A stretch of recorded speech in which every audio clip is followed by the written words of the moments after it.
Hello, hello.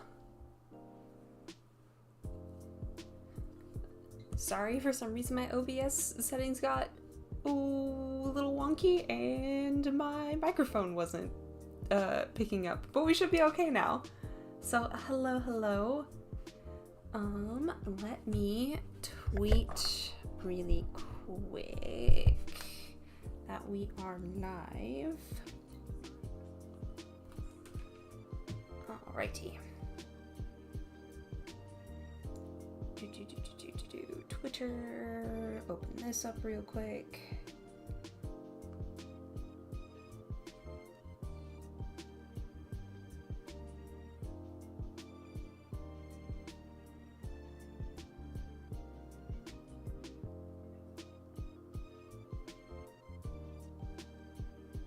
Okay, that is done. Got my water. And oh, just a second.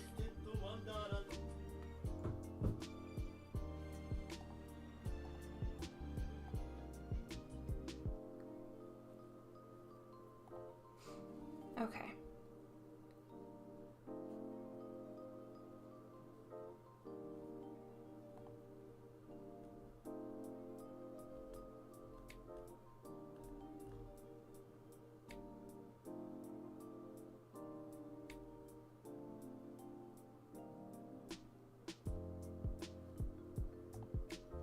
Sorry, having a bit of a scuff. Give me just 1 second.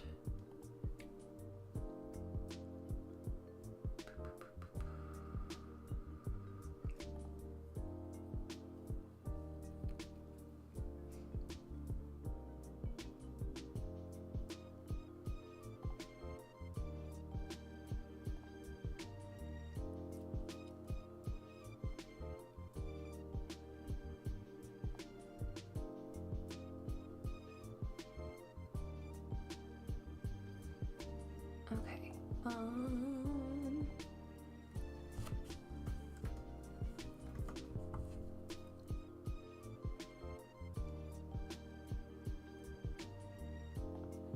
Okay, let's just switch to this. I know you can't see anything right now, but I will get that fixed. Give me 2 seconds. Okay, we got the game up. Now. Dun, dun, dun, dun.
Okay, what is going on?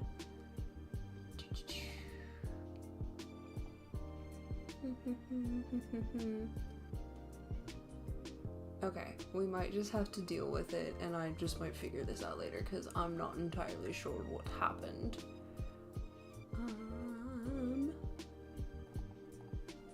Let's try this.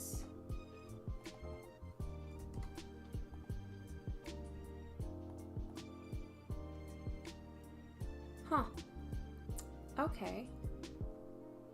Interesting, interesting.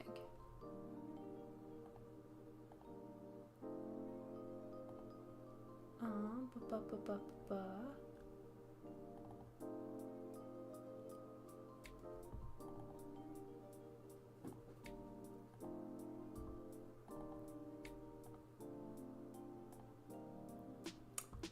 Okay. Well. Anyway. Let's do that and that, and I might just have to figure this out later, because I'm not sure entirely what is going on. But okay. We're living and we're learning. That's okay. Anyway, part 2 of the event. Alrighty. First, what we're going to do is we're going to come over here and we're going to look at the missions. Okay, I've already got 2 completed. Look at me go.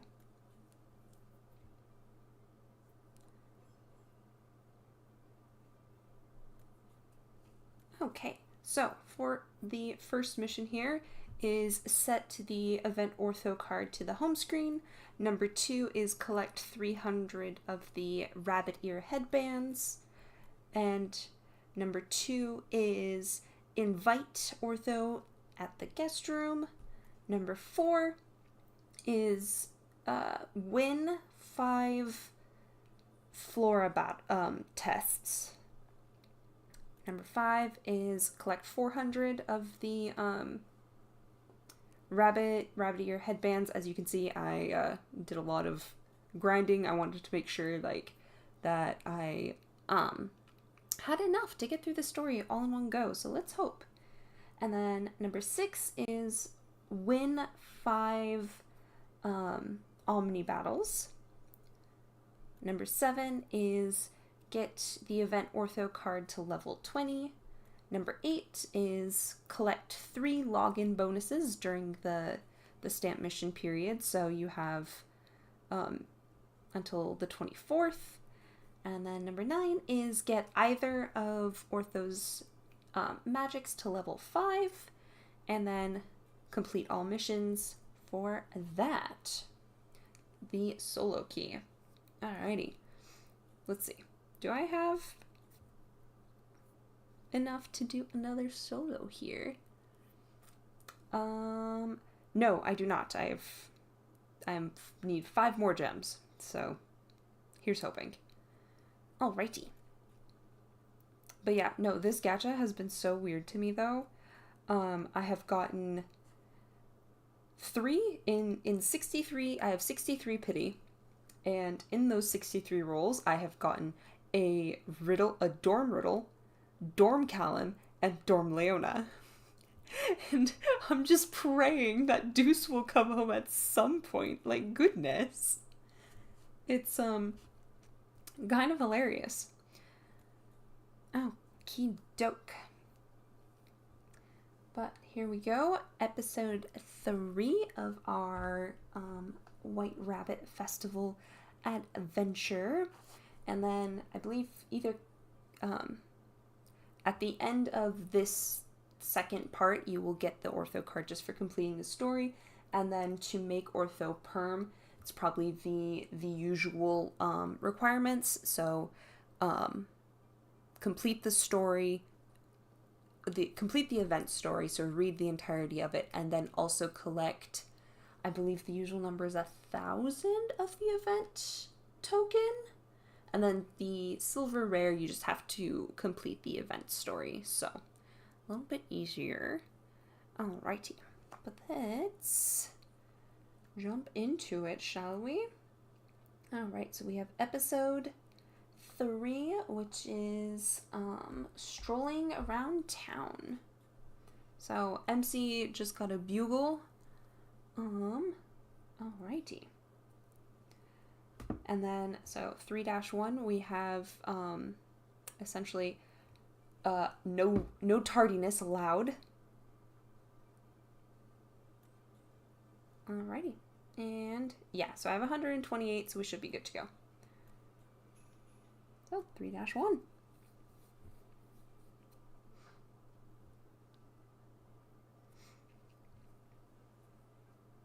Clock Town at Deuce's house. Okay, Deuce is asking where they should go next, since they just finished going through the museum here. And then Dila suggests that they go to the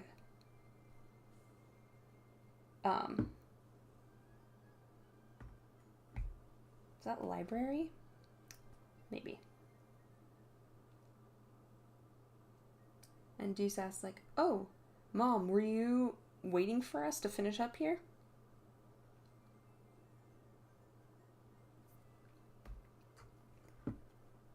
And then she says, no, not really. I was just on my way out, and after doing a bit of cooking. So she make lunch for everyone.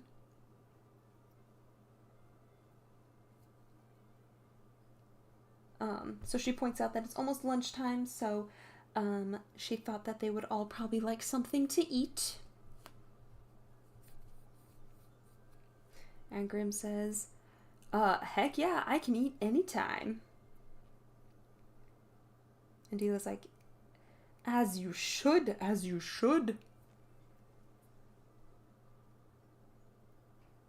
Alright, so we have some egg salad sandwiches. And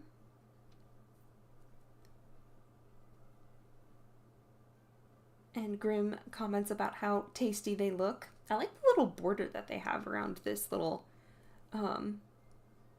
cut-in image.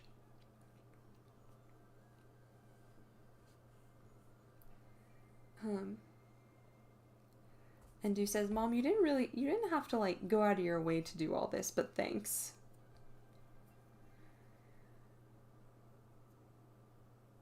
And Silver says that they're all gonna have some.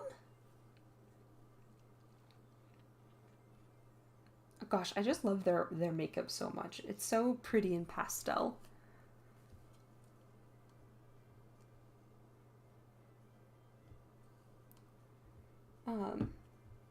And Appel points out that it's not just like an egg salad, a traditional egg salad sandwich. It's more like an omelet that's between slices of bread, which sounds like a whole bunch of different textures, if you ask me. Grim is just stuffing his face, and they're delicious, but I don't think Grim has ever complained about food, so. Silver says that the omelets are nice and, like, airy and fluffy. I like how Appel here is commenting on the textures that I was just like, that sounds like an experience. Apparently the eggs are nice and soft and fluffy, and then the to contrast, like, the more, like, spongy texture of the bread, but they, like, pair nicely. Twisted always has, like, goes into depth about its descriptions of food. Love that. Alrighty, first option here is, it's great. Second option here is, another.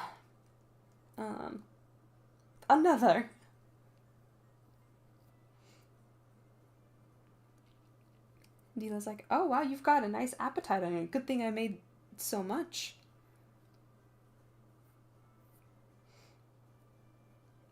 And Silver compliments that she's very good at cooking. Which, I mean, coming from Silver, it's not exactly a tall hurdle to clear. Hello and welcome.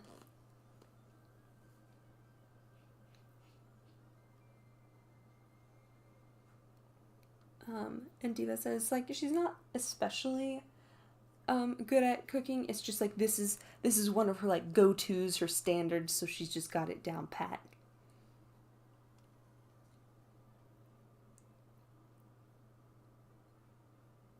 And Deuce is like, really? I think you're just like, don't you just, like, make a lot of, like, egg-based foods?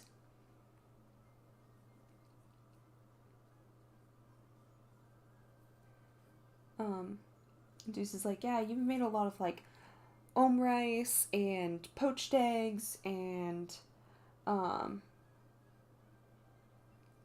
baked egg. I need to look up what that is really quick, because that sounds like I've never heard of that kind of food before, but it could be one of those, like,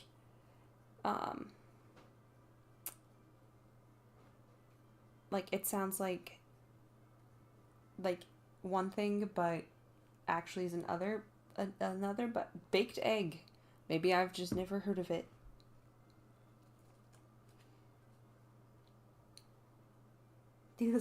She's like, yeah, I suppose you've got a point. Bleh. And she says that since Deuce likes egg-based food so much, she just learned how to make a whole bunch of them, which is hilarious, because in, what was it, the book 1, episode 1, when, Deuce learns for the first time that eggs you buy at the store aren't fertilized, so there's no chicks inside them.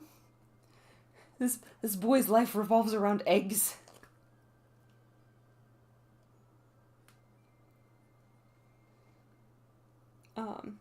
Groom says that he's so hungry he could just eat these forever. Which, knowing how much he loves food, it's probably not too much of an exaggeration. And she asks if Ortho is going to have any.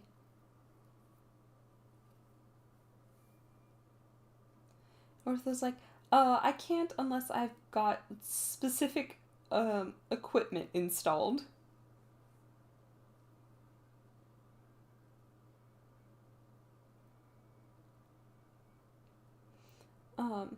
And then he says, like, there are other ways to enjoy food besides just eating it.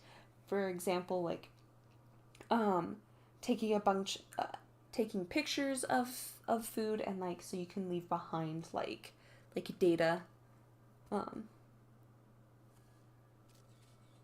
then he snaps a quick pic of the sandwiches. He's like, this'll work for me. Once I do this, I can keep it in my memory and pull it up anytime I want. Dila's like, oh, that makes me kind of happy. And she asks us what our plans are after this. And just says that we're going to go find the whatchamahoozy, the alarm clock that Silver was wanting.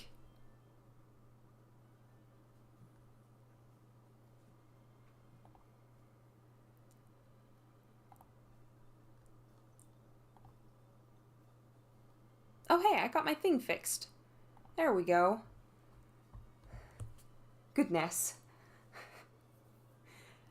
Okay, so it was completely operator error, and I realized what the issue was, and there we go. My PNG is up again. I'm so proud of myself. Look at me, figuring out issues.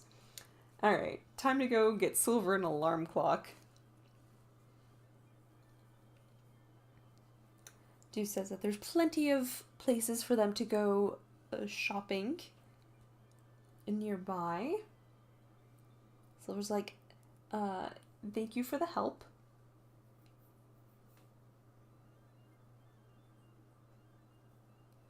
And Deuce says that they have other shops besides, like, just for clocks, so it would be a good chance for, like, everyone to go pick out souvenirs. Pal's like, sounds good. Ortho wants to buy something for Edea. And then Dila says she's gonna head back to the rabbit park for the time being.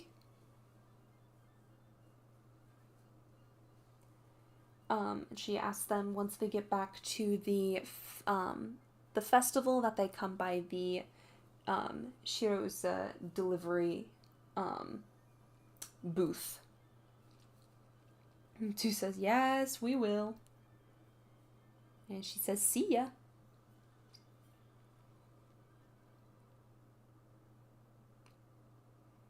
Oh, I like all the little rabbit paw prints like going around everywhere. That's so cute. Okay. Time to see if we can find the hidden Mickey, because I believe this is a new background. Oh, I found it. You can barely see it. It's like right next to my head in the little bushes here. So I'll give it just right there. Now it's between Appel and my head. And then Ortho compliments on the town and how pretty it is.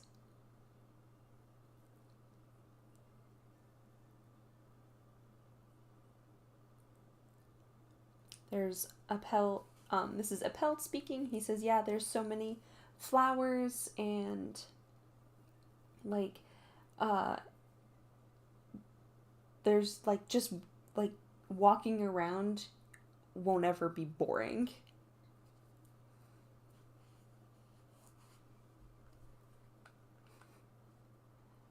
And then Grim is like, but, since there's, like, all these hills really tire you out quick. And Deuce is like, yeah, the whole town is, like, built, on hills. And Deuce checks in with Ortho to make sure he's cool walking all over the place since he usually floats.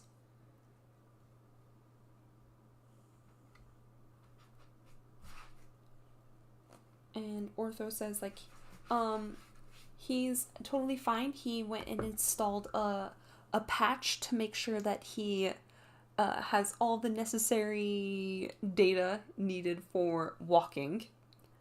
So, our baby boy learned to walk just now. We're watching his first steps, I guess. And Ortho says, like, he can even run, which is good for him. He's grown up so fast. Except when he says run, now he's hopping. He's doing a little hop. Everyone's like, oh wow, amazing. Ortho says, like, I decided to imitate the way a rabbit runs as they hop around. If you hear any strange noises in the background, it is just my cat. He has decided that it is, time to party. And he's just having so much fun. So, good for him, I say. Alrighty, and then Silver here says, the way he's using both legs to jump at the same time is, like, on point for being a rabbit. And Appel compliments him on how much research he did to get this just right.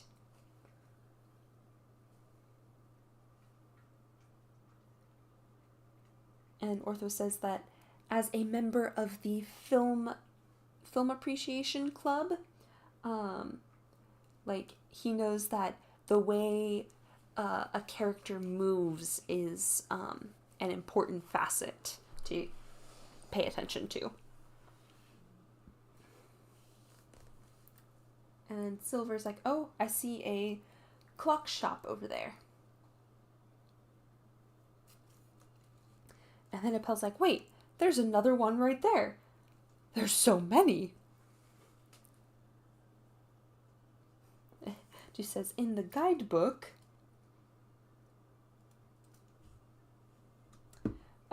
according to the guidebook, the clock town is, or the legend, or the legend of the White Rabbit is, like, like deeply rooted in like Clocktown like history.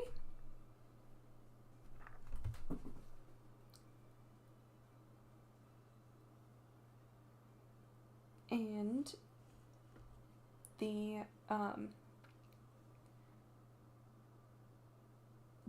white, sorry, I'm trying to like process things and put them in like the correct English order. So because of like all the work that the White Rabbit had to do, he was constantly like pressed for time.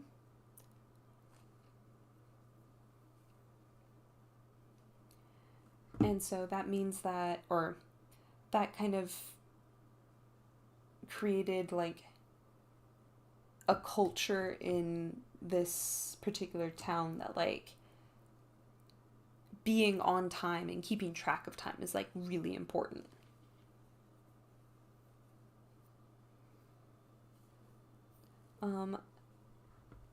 Tardiness is not tolerated, and like make sure to plan out every detail, and make sure to constantly and frequently keep in contact. Got to give them updates.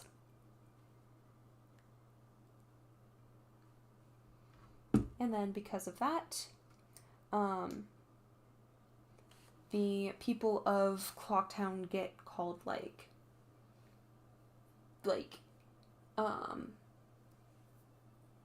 serious and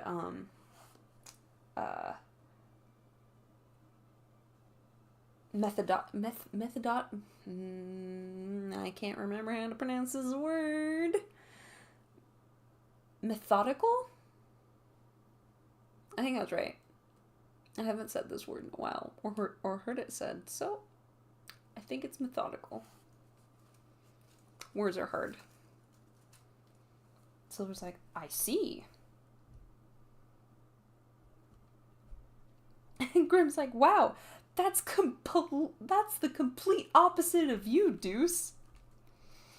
Like, wow. Deuce is like, just shut it.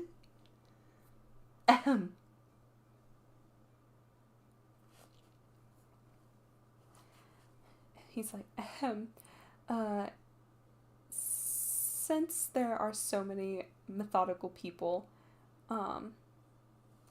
like that has like directly influenced the increase of like watchmakers and like craftsmen that do like those like really fine detailed stuff. I was like, oh.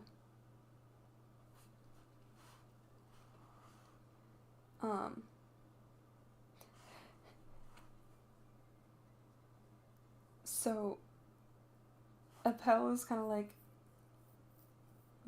with like people who do like delicate like work must be pretty delicate on the inside. Like, damn, Appel, what do you mean by that? And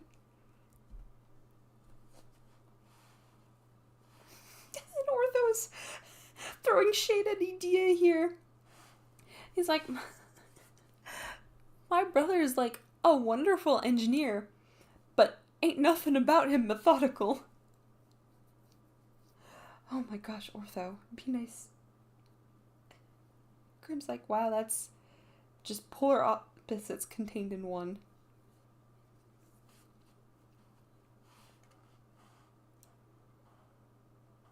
And Appel says that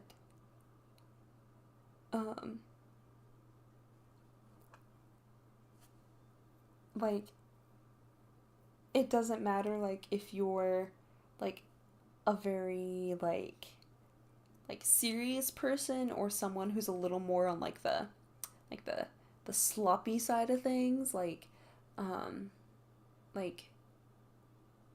you're either like extremely like neat and tidy or just like lackadaisical, I guess is a better word. Like no matter like you can go to either extreme um, and still become like a far greater far greater at your profession than like anyone who would be more in like the normal spectrum, I guess. Alrighty, to be continued.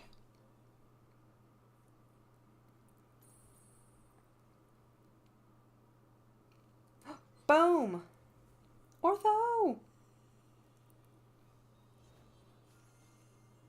Look at that. Look at that rabbit's foot. Look at it. He's just a little bun boy. A little bunny.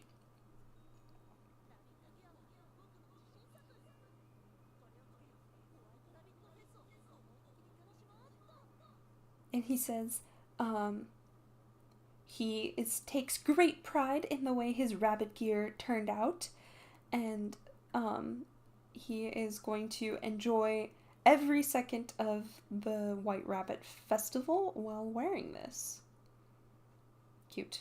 Okay, so I was wrong earlier. So it's complete the event story and then collect 800 of the rabbit headbands. This is what I get for just guessing or trying to remember. This is why you should just always check first. Oh, right, 3-2, but before we do that, my AP is full, and I have my 10 skips left, so I'm gonna go clear that out really quick. And yeah, let's do ortho. I need ortho candies because I have a SSR of his that I haven't groovied yet. Boom. Done. I saved my skips for today for this exact moment. Look at me go. Planning.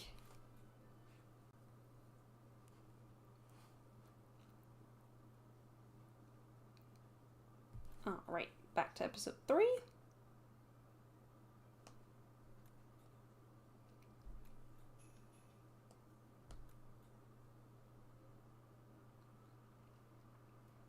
And then the title is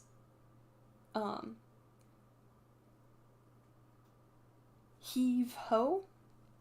It's just se no, which is just like a countdown kind of phrase that you would say like on 3, 1, 2, 3. That's the same as se no.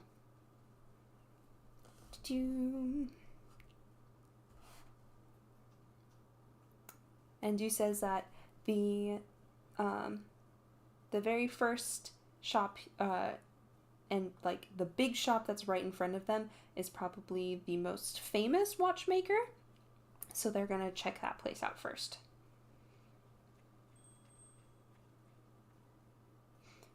The staff say welcome in.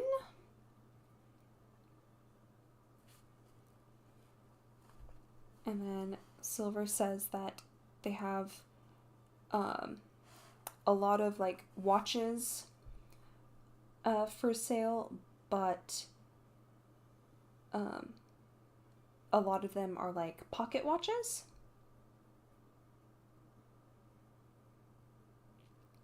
And then Deuce says that it was something the White Rabbit always had on him, so they're pretty popular in town. Ortho says that they have like so many different varieties of pocket watch.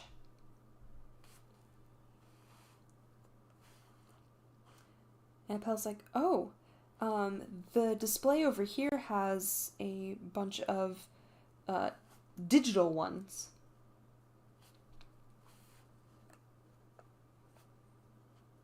And Ortho says like, oh, so because they all look similar, so they have like, I guess, that classic pocket watch shape, they're separated based on like functionality.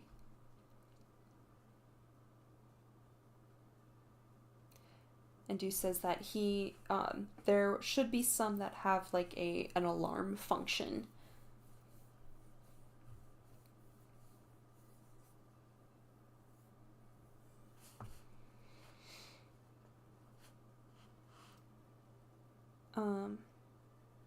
And Silver's like, I can't use like your everyday normal alarm clock. I need the ones that are like especially like loud or particularly like annoying.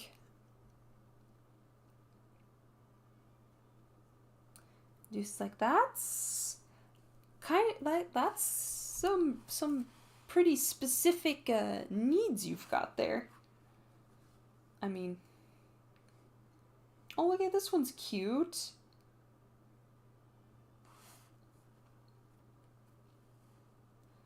And then, so this pocket watch, apparently you can make like a recorded alarm, like a custom alarm.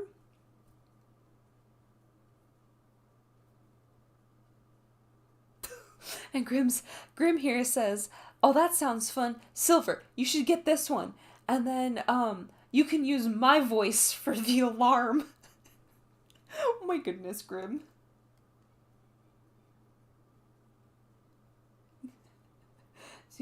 And Juice is like, Grim would be the one to wake you up? Well, Bill's like, I don't know if I'd like that. And Silver's like, yes, please, let's do that. No one saw that coming. And Silver says that, voices or someone's voice might work out better than just like your standard like alarm sounds. Grim's like, I see.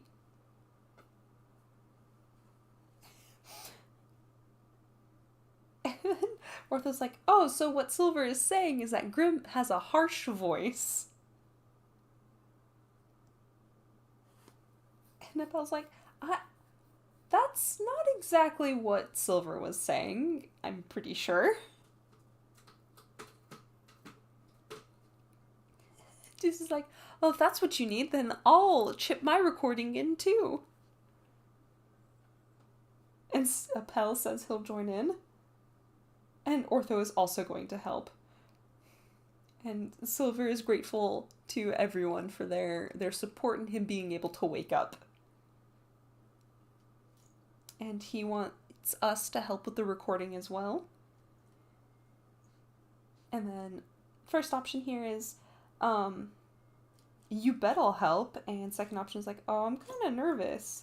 No, we're just going to scream into the alarm. Come on, MC. You remember that time we kept Leon up for all night? So that way he would help us? Oh, we got this. And Silver thanks us for the help. And that he will buy this one.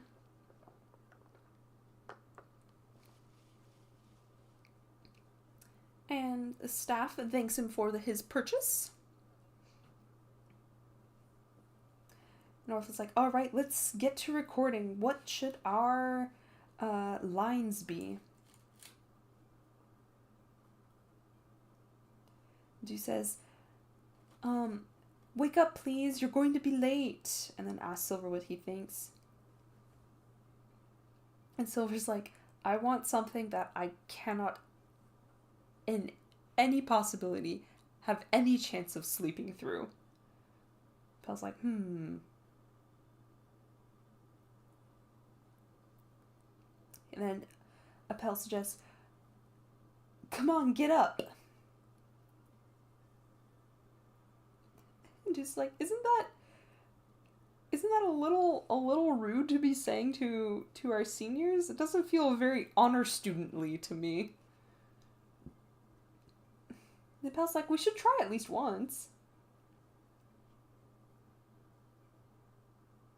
And Ortho's like, all right, let's get to recording. Ready? Go!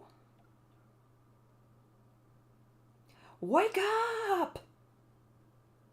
I love all these angry faces. And MC can either say, wake up with lots of gusto, or wake up being all nervous. No, we're yelling it. We're screaming this nonsense. Come on now. I was like, oh, right. Recording complete. I was like, wow, we really bellowed that one. And Deuce checks with Silver how that works for him. And Silver said it should do the trick. It's just he can't really say for sure whether or not this will actually wake him up. Just like, wait, that still wasn't enough? Alright, what should we say?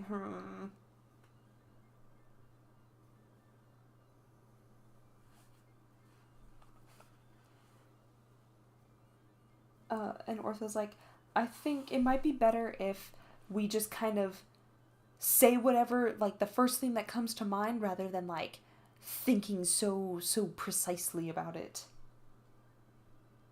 Deuce says that might work.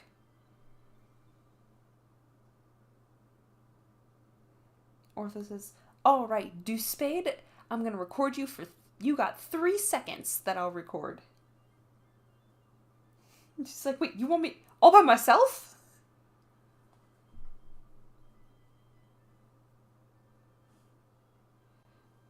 Ortho's like, well, yeah, if we all tried to ad-lib at the exact same time, it would just become, like, useless noise. 3, 2, 1. Recording, start. Deuce just gasps.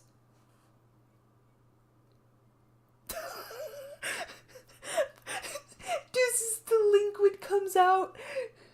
He's like, ora! Move them lazy bones!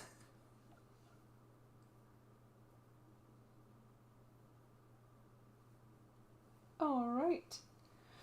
And then, we have, completed the second alarm. Oh my god, I said that. It just came out of me.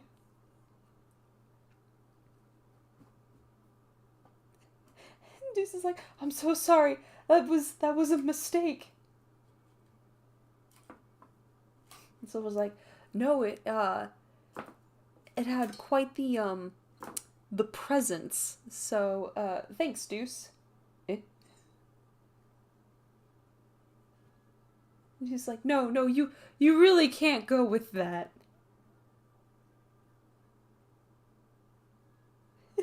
Silver's like, I think that your yelling will be sure to get me up. I'm glad I came to Clocktown.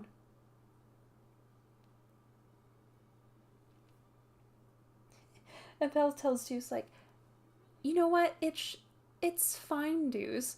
Silver likes it. Deuce is like, wait, are you gonna play that recording inside the Insomnia dorm?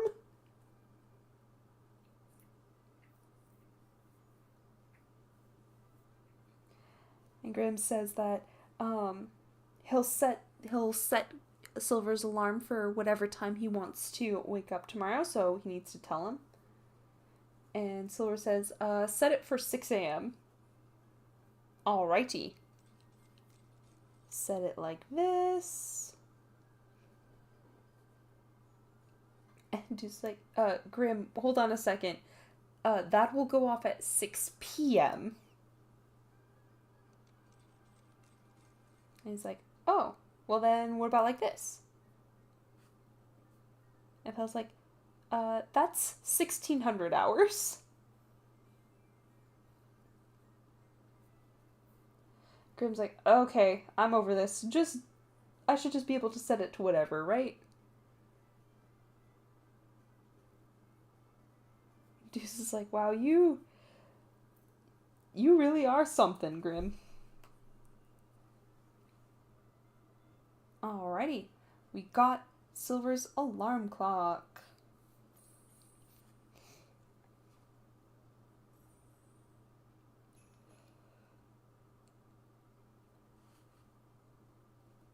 Ooh, excuse me. Apparently I should have grabbed some caffeine before I started this, but that's okay.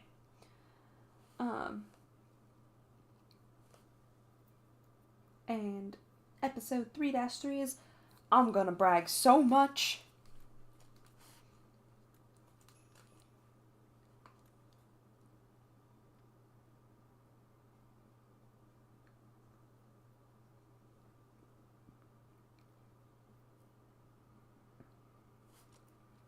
And Appel asks Deuce if he's going to buy a wristwatch as well. He's like, yeah, I'm getting it for Jack. He told me that he broke his watch while he was out running one day. Or broke his running watch. Sorry. And Silver asks what a running watch is.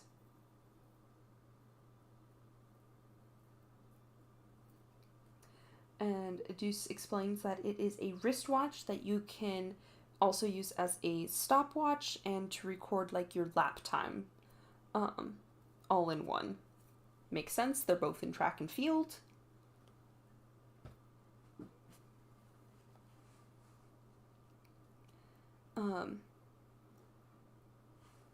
And Deuce explains that it's a use or a handy way to kind of keep yourself going at a good pace during more like long distance runs.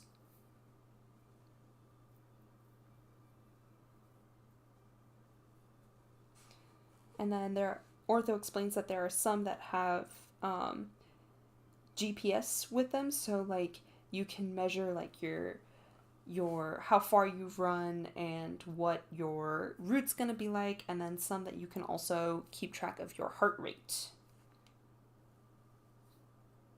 And Deuce is like, yeah, well, those ones are a little outside my budget.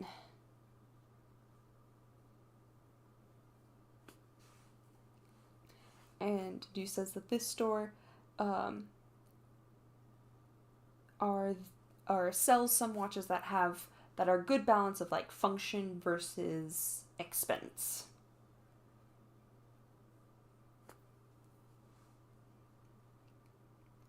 And then Deuce says that since he came all the way to his hometown, which is like known for making clocks and watches, like it would be good to bring one back for Jack as a souvenir. Look at Deuce being all thoughtful. And Appel says that I'm sure Jack will love it.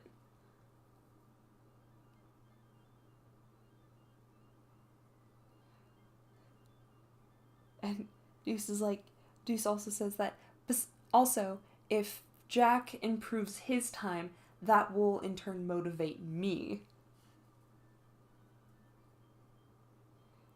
And Grimm's like, is that really how it works?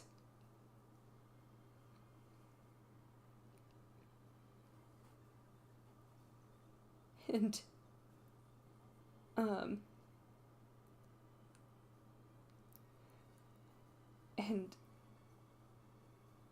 Ortho says that he doesn't see the correlation between Jack getting a new personal best and Deuce's like motivation improving. Appel says he gets it. Like and he says that it's that feeling of not wanting to get beat by someone else.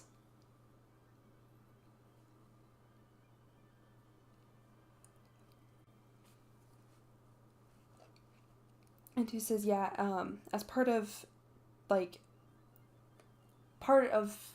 big part of track and field is competing against yourself, always trying to get like better times and stuff. So it can get a little like lonely. So that's why if you've got someone like that you can like actually compete with, like it in turn helps motivate you. And Deuce is like, that's what we call a true rival. And Grimm's like, you're way too passionate about all this.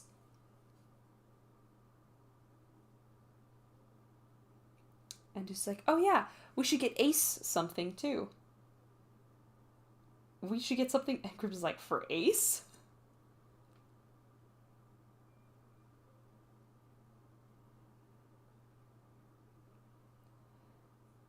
And Deuce mentions that he talked, or they talked to Ace about bringing Ace with them to this event, but and Ace was all for it, but because of club activities, he ended up not being able to come.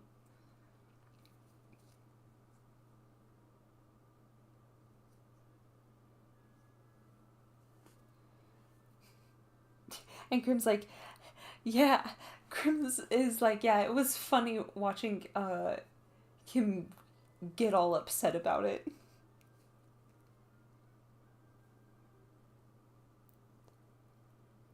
And Deuce is like, yeah, that's why we should make sure to get him a souvenir and then tell him about how much fun we had to really just like really just make him suffer.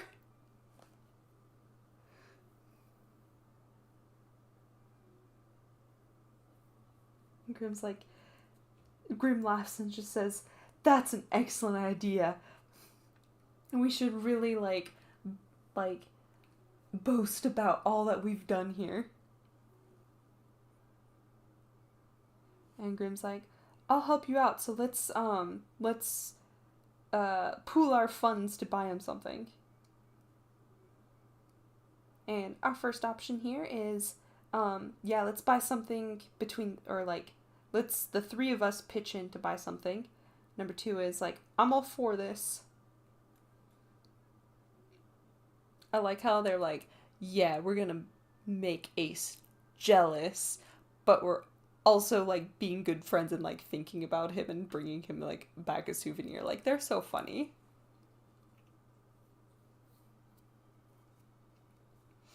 And Deuce is just like, yeah, let's all pool our money together. And Grip's like, all right then, what kind of watch or clock would Ace want?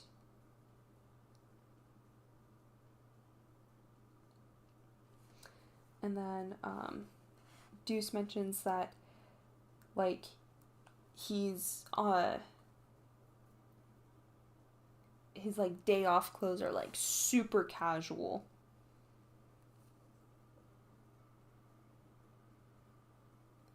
And then Grim's like, yeah, I feel like he's got a lot of like really like bright colored clothes. Finally, we hear about these characters, like what they dress like on their days off. Like, come on now. Twist it. I want to know what all of their fashion sense is like. Like, I want to know who doesn't give a shit and who's the unexpected one that you wouldn't think would give a shit about fashion. Like, twist it, please. I want to know. Okay. But Deuce's next line, anyway, is just like, I hate to admit it, but he's more fashionable than me. So if we gave him something like plain, like he would so make fun of us for it. So we really need to like think carefully.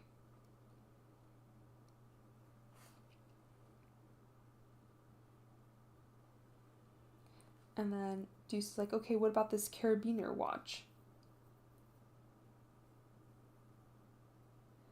And Grim's like, yeah, I'm good with that, but there's so many different kinds. Which one should we go with? He's like, okay, we need to make sure to pick out something that Ace won't have a single complaint about. Grim's like, okay, how about this one?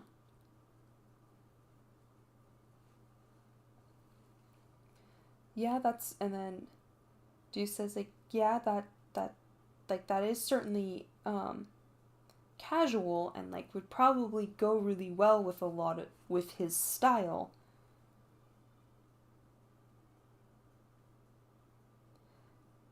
But Deuce is like, I think this more like sporty one would probably be better.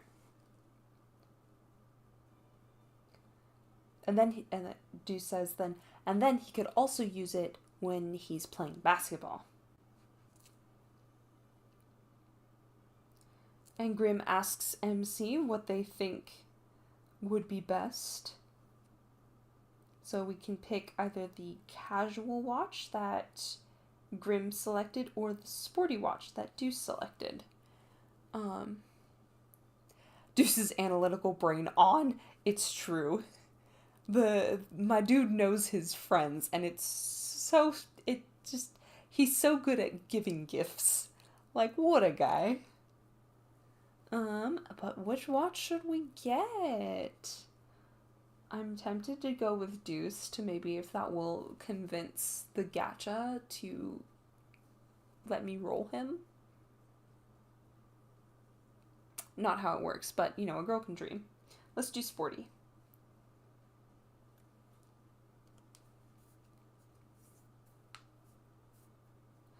And Deuce is like, oh, you think so too? Nice.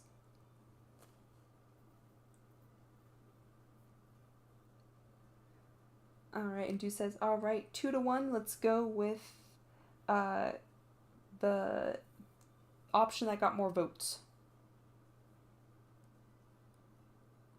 And Deuce is like, I'll go make the purchase, so you guys just wait here.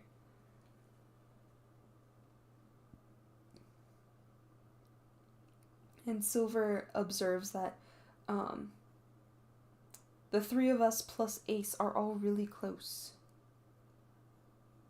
And Pel's like, true. And the merchant thanks us for our purchase. Deuce is like, alrighty guys, I'm back with watch in hand. Grim's like, oh man, I wonder what kind of face Ace is gonna make when he sees the gift we got him. Deuce is like, yeah, I'm looking forward to it.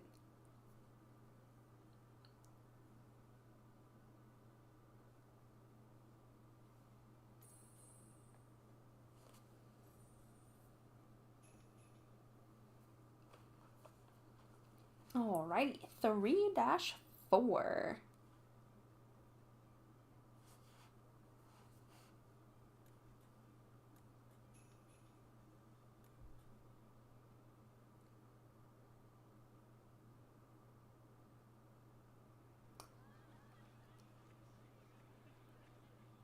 Alrighty. Deuce says like, alright, we finished all of the watch purchases we wanted to make, so does anyone else want to go buy souvenirs?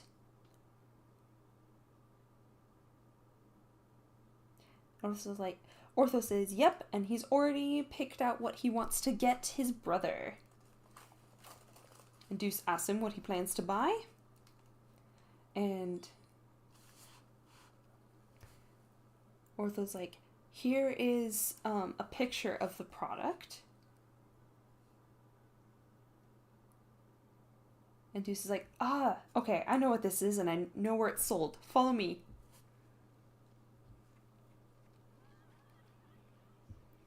And Deuce is like, okay, this place should have them.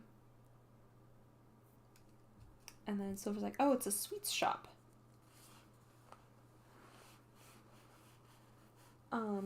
Ortho mentions that Edea loves having some snacks while he plays his games. Same though.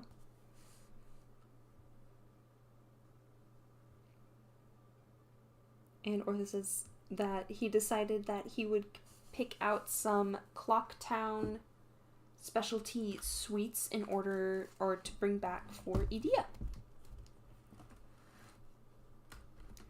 And Appel's like, wow, there's so many different things or different snacks, sweets being sold here.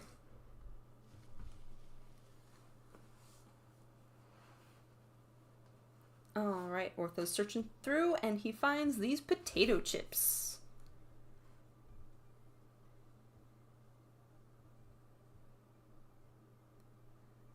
And Appel's speaking, and he's like, oh yeah, it's got the white rabbit like front and center, so this will definitely make for a good souvenir from Clocktown. And then the snack shop says, thank you for your purchase. And Deuce says he used to buy those back in the day. Arthur says, oh really?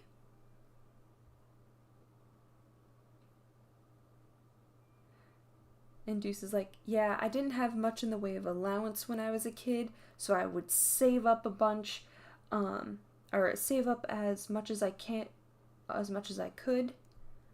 And when I finally got my hands on them, I was so happy.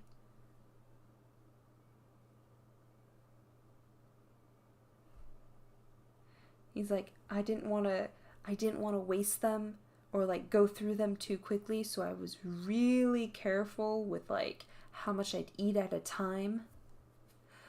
Novalee, hello, you made it. Welcome, welcome.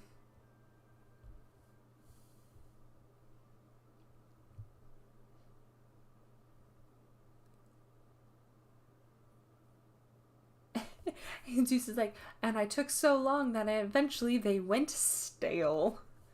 No, not the stale chips that he worked so hard to save up for. Poor guy. I was like, oh, that must have been quite the shock.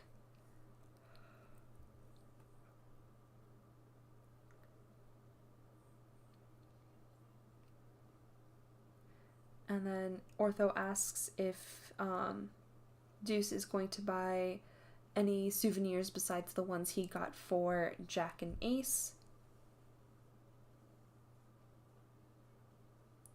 And Deuce says that he wants to buy souvenirs for some of the others in Hartzlebule, but he isn't sure what to get them.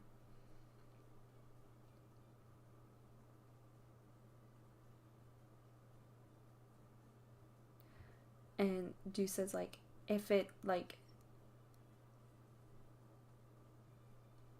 anything that, like, is especially, like, well-known from Clocktown that, Kate and Riddle probably already have it. And then he wonders if he should go with, some sort of food. And Pel's like, oh, well, if you're looking for food, why don't you buy something here? And Deuce is like, I got it.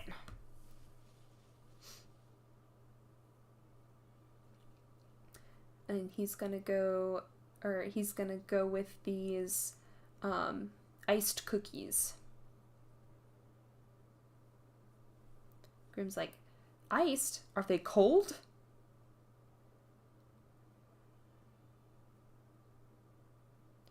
And then Deuce says, like, no, they're not cold. Ice or icing is made from mixing sugar and egg whites.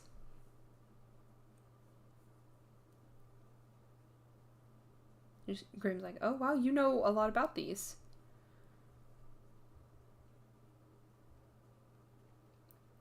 Deuce is like, yeah, Trey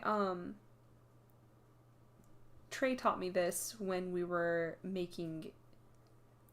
cooking together one time.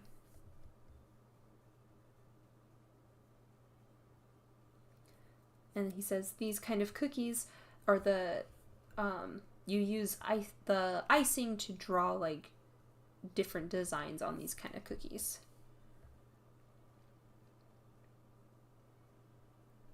And Appel says it's a cute picture of a pocket watch.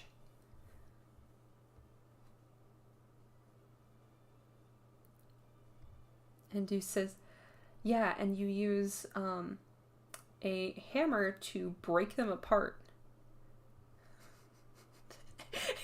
No one saw that coming.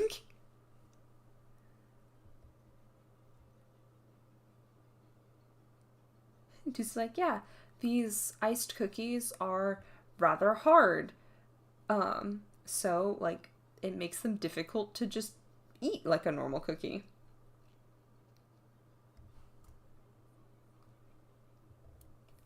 He's like, that's why you take the mallet that it comes with, smash it to bits, and then eat it. I was like, why would you go through all the trouble? And Deuce is like, this is just another tradition we have.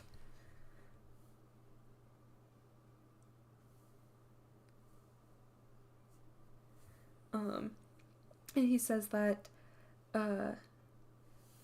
there was a point where the White Rabbit's pocket watch broke, and although, like, the people there, like, tried to fix it, no one was able to.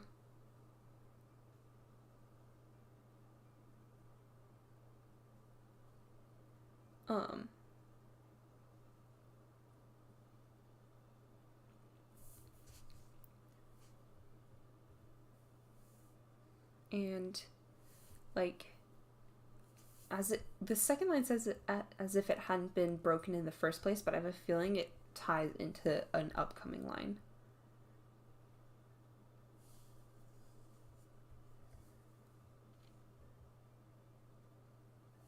And then,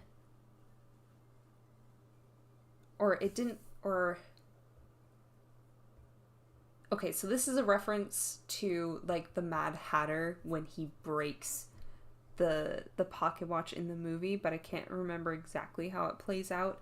But essentially, like, a short person took a mallet and broke the pocket watch. Since it didn't look like it had been broken.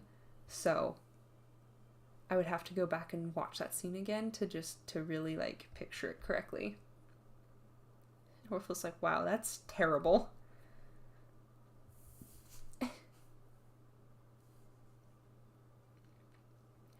And just like, yeah, and obviously at that point, like, there was no fixing the pocket watch, and, like, it was broken beyond repair into tiny pieces. Orla's like, well, yeah, it's a machine.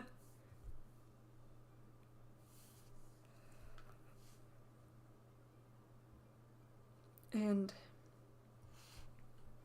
Silver's like, in a legend like that, there's probably certain lessons for, like, specifically for geared towards, like, watchmakers.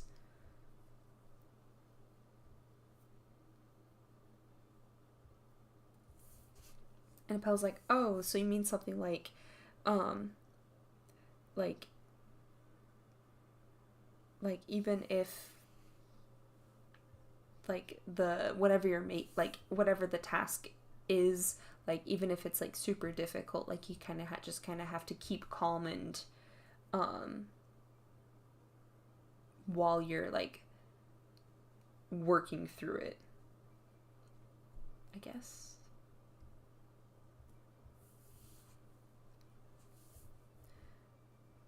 And Deuce says that based on that legend, it seems that the tradition of breaking pocket watch shaped cookies with the mallet was born.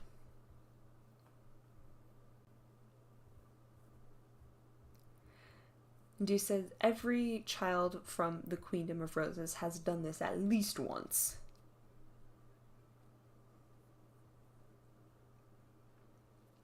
Deuce says, like, I think it would be a lot of fun to do with the whole dorm, so I think I'm gonna go buy a bunch. And just break it with a have you ever just taken a hammer to your cookie? Well, now you can. Love that.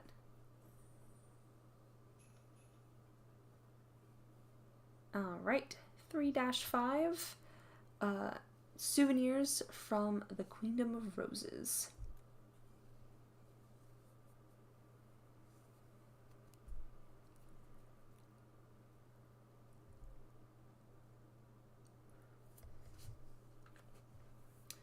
Alrighty, Silver here says, Clocktown has a lot of greenery, even in residential areas.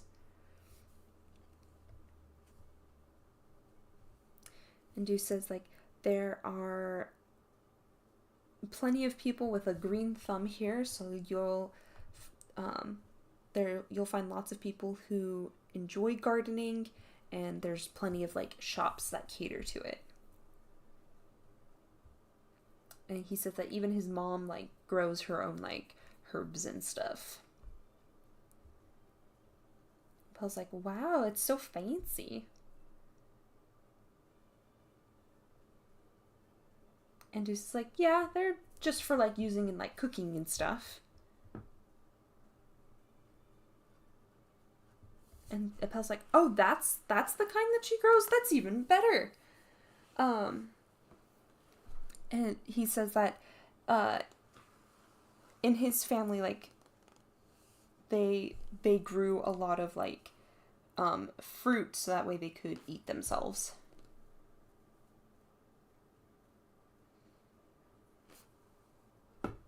Alrighty. And Deuce says, yeah, and he said that it seems that his mom wanted to like make it so that they had even more like luxurious food to enjoy, so she would just grow it herself.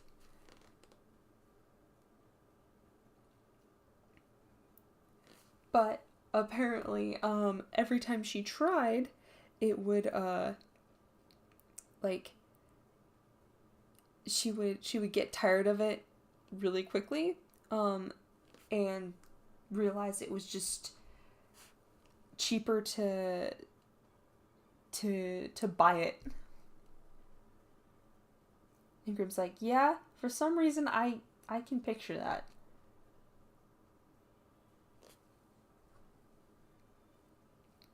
Alrighty. And then he says that shop over there sells a lot of different flowers and like indoor plants. So like there's like potted plants, you can get seedlings, you can get bulbs, just seeds.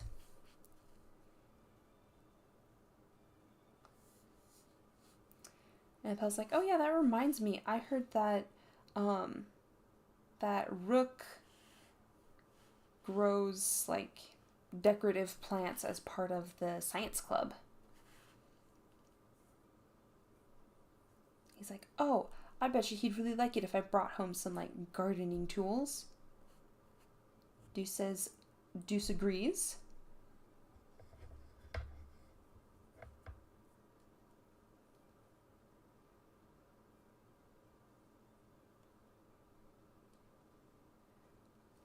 And Pel's like, oh, how about this watering can?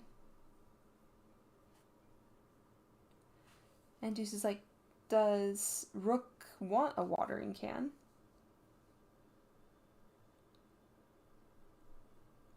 And Pel's like, well, not exactly. It's just, according to the science club,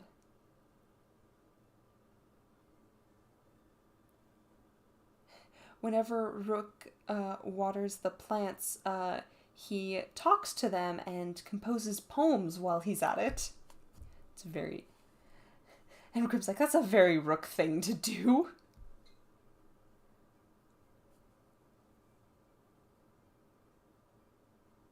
And Pell says, like, he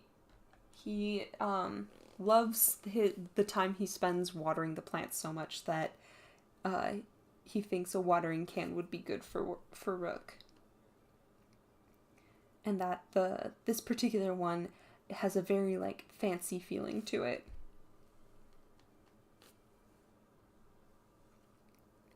And Silver says that since it's made of brass, I believe, it's light and should be rust resistant. Pell's like, oh, really? All right, I'm totally getting this one.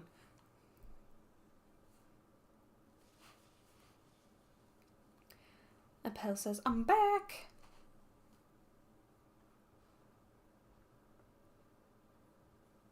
And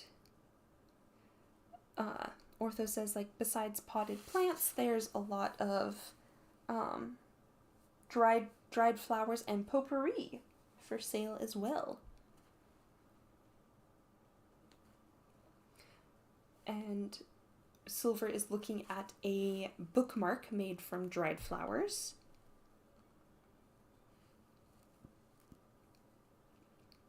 And he says that this is the perfect kind of gift to bring back from the Queendom of Roses, and that he is going to get one for Malleus and everyone. Deuce says that's a wonderful idea and asks him which ones he's gonna get. Silver's like, well, let's see. I know Malleus really likes black.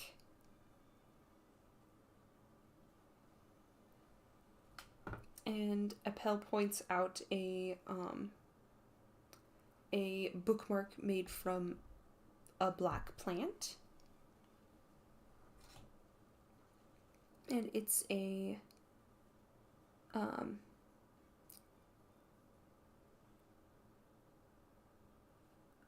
I'm not exactly sure. It's like a black moss. It's called Kokuryu. I would have to do a little bit more research to know exactly what that was.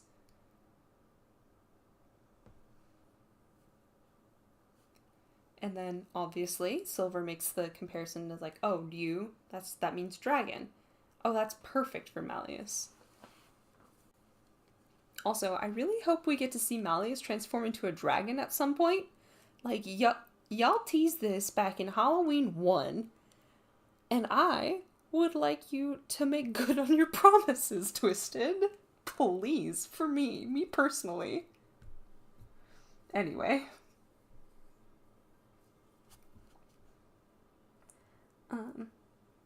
And then the purple flower on top, it would also be like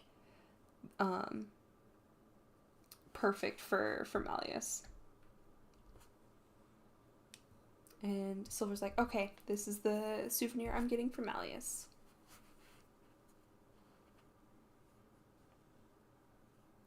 And then he says for my cuts himself off, and says for Lilia and Sebek, I would like to get something that's very obviously like Queendom of Roses themed. And then, oh, I'm sorry. Yes. Deuce is like, oh, Queendom of Roses, a famous plant from the Queendom of Roses. I mean, you obviously got to go with the rose. And Crim's like, yeah, that's the low-hanging fruit.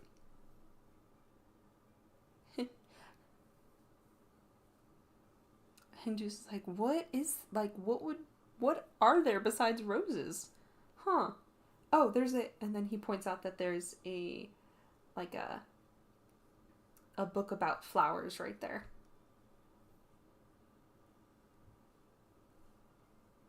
And Deuce says that there's for quintessential Queendom of Roses plants, we've got lavender, rosemary, berries,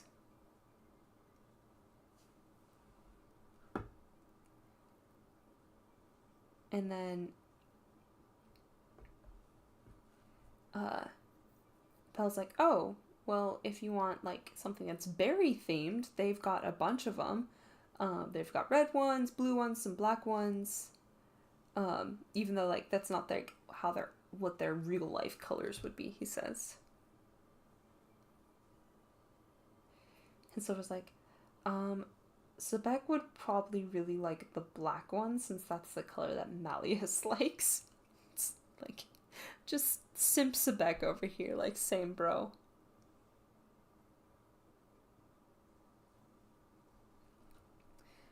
Arthur's like, oh right, then you'll want to go with a blackberry. It is a fruit. They say fruit tree here, but blackberries grow on a bush. So it's Also, technically, berries are not fruit, I believe. Or, I mean, they are fruit, but, like, they've got some, like, different special classification. I don't remember. I don't need to get into this. Ortho's line. These are blackberries. It is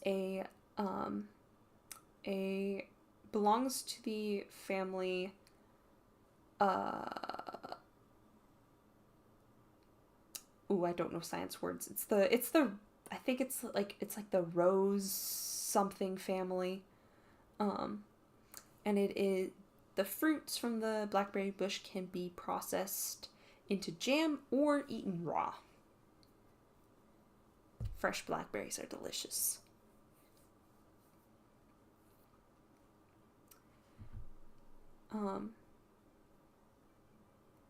Silver's like, you don't really see a lot of bookmarks made from dried fruit. Plus, it looks delicious. So it's perfect for Sebek. Boy has an appetite. So he's like, alrighty, this is the one. And he's like, alright, now what's left is Lilia.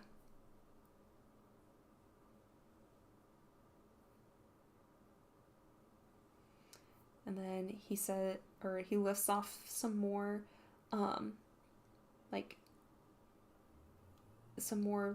plants that you see in, like, around the Queendom of Roses a lot. He lists off sweet violets, foxglove, and bluebell. And then Appel's like, the foxgloves would be these then?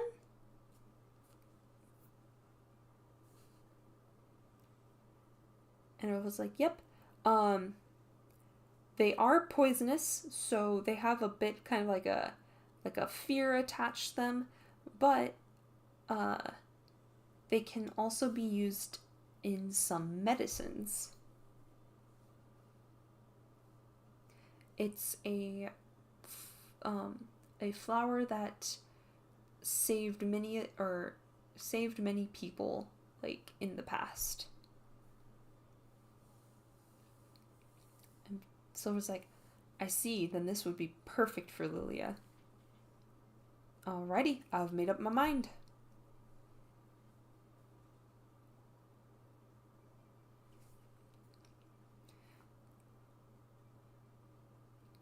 And Deuce is like, I know flowers, like, come in, like, different, like, sizes and colors and stuff, but they all kind of looked the same to me. But now, like, that I take, like a closer look at them, I can see just how, like, varied and different they all are.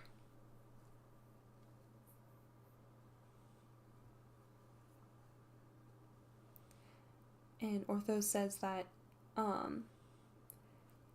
since if you live in a place like the Queendom of Roses that has such, like, a gardening culture, there's it might be a lot of fun to, like, do more research into like a bunch of, like, plants and stuff. And then Deuce is like, yeah, and it might come in handy, like, around, like, Heartslabule.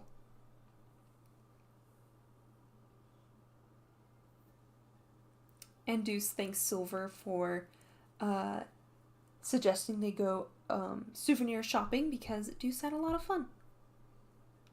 Cute. Cute, cute, cute. You know, it's kind of nice to have just, like, a cute and fun event like this while we're, like, in the middle of episode 7, because, wow, is that a completely different vibe.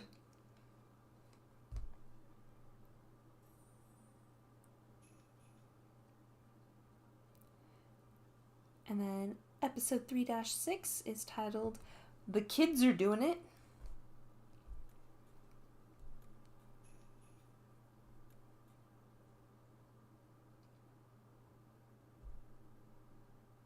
Still in Clocktown. And Silver's like, I'm back with my purchases.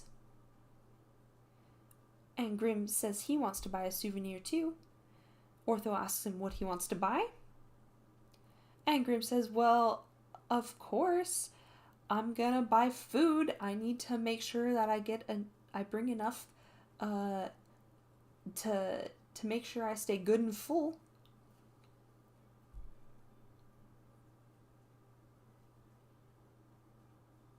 And Deuce is like, those are souvenirs just for yourself. And Appel's like, you're gonna have to buy so much if you want to make sure you can stay full.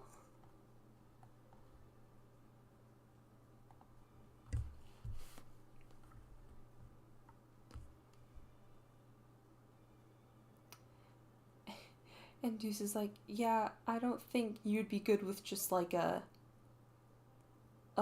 bunch of like little snacks. And Grimm's like, but I ain't got no money.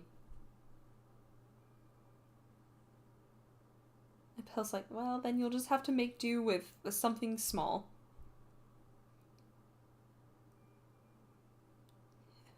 And Grimm's like, no way, I want a food that lasts forever.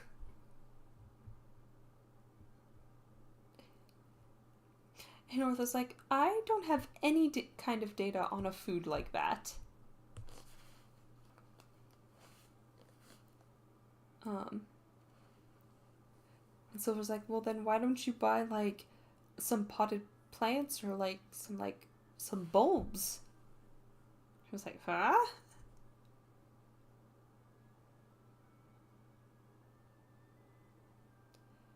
Juice is like, oh, I get what you're saying. If you grow the plants yourself, then every year you'll have more, which will be a forever increasing and infinite amount of food. And I was like, I don't think that's quite how it works. He's like, potted plants, bulbs, those are too expensive.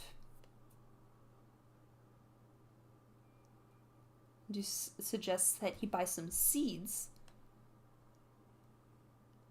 And he was like, oh, I can afford these. Same. I was trying to grow strawberries this year. It didn't work. I bought a bunch of seeds because the already like the starts were like 10 times the price of a bag of seeds, and I'm like, if this doesn't work out, I want to be down $2, not $12. Or whatever it was, I remember. And they still didn't grow, and I was like, you know, that's fine.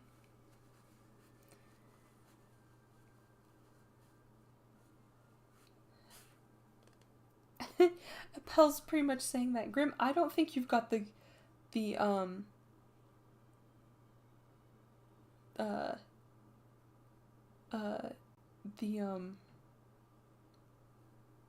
or like, he says that Appel says, like, you need to grow the plants to a certain point before they'll start bearing fruit. And Grimm's like, don't worry about that. The one who's going to be taking care of the plants is my henchman. Like, are y'all really surprised?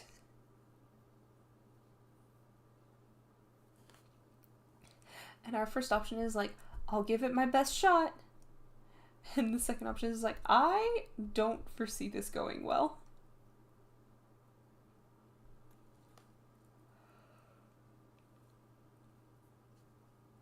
It's just like, wow, man, you've got it rough.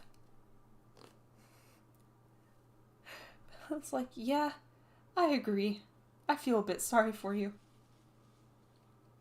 Grimm's like, alrighty, purchase made.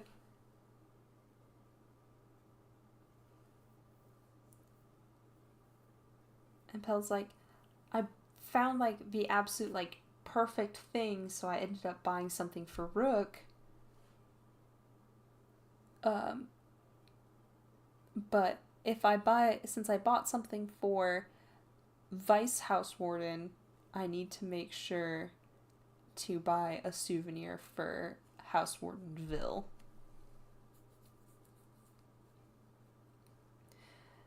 And Belle's like, but Vil is so picky, I don't know what to get him.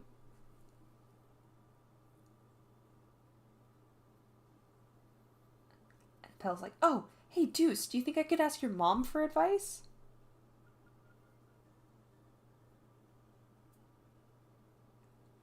And Deuce is like, yeah, sure. I'll ask her now, so just hold on a second.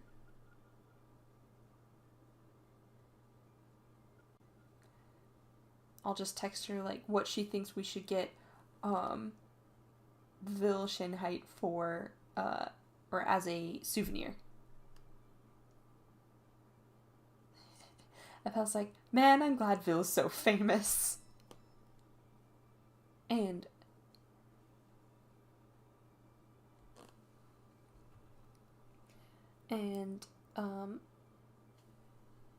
her reply is here, and she suggests a fragrance.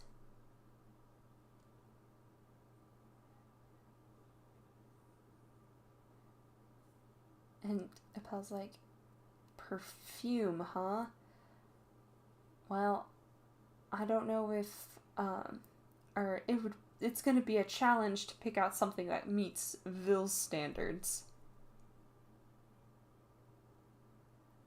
And Ortho's like, well, before we even get to that point, aren't perfumes, like, really expensive? And Pel's like, wait, are they? I had no idea.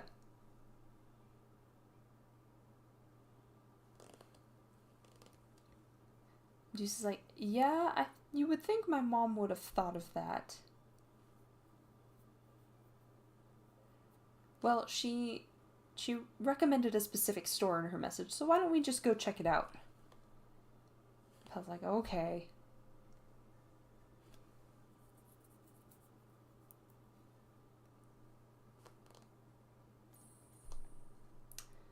Alrighty, 3-7. 3-7 is called It Stinks! Oh, I'm sure Appel's gonna have so much fun picking out perfume.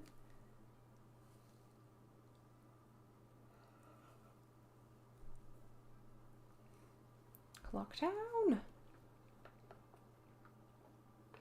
Here we are, says Deuce.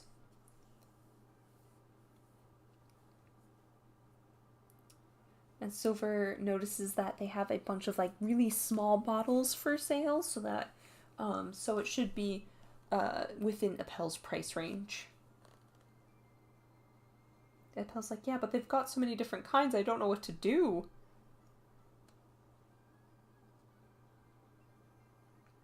Appel says that it might be, like, a really good idea to give as a gift, but I don't know the first thing about perfume.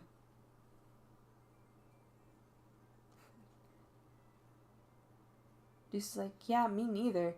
Like, how do you even use these things? I think you just press this and then it sprays? Spsh. Appel starts coughing and says, oh god, it stinks. And then the poor staff come running over and says, like, sir, you're using far too much. She's like, wait, really?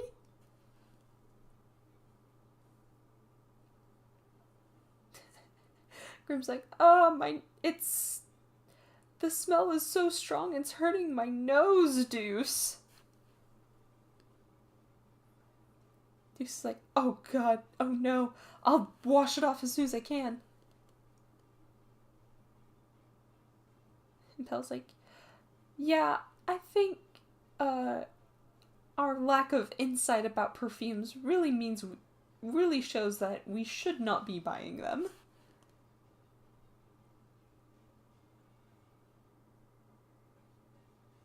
And Appel's like, oh, why don't we ask your mom to pick one out?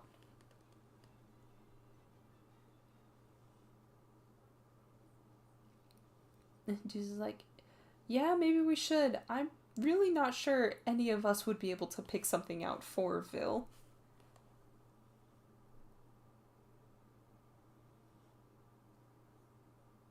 And Silver points out that the important thing is for Appel to put thought into picking out the gift.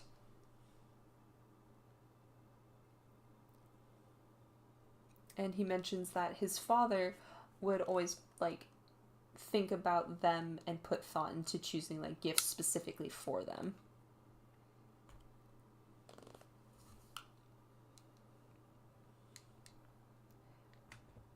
And he says that always made him really happy. Appel's like, yeah, you're right. Deuce also agrees. And Deuce says, like, they'll all help Appel, but, like, the final decision has to come down to him.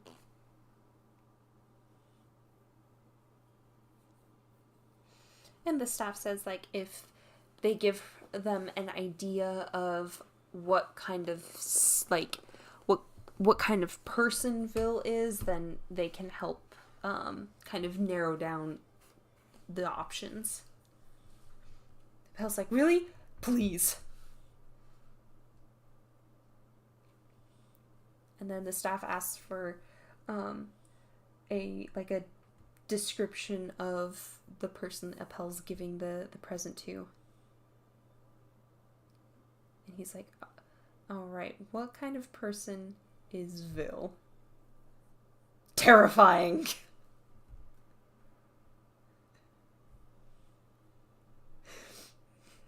I love... And then the staff is like, I see, then why don't you try something like this?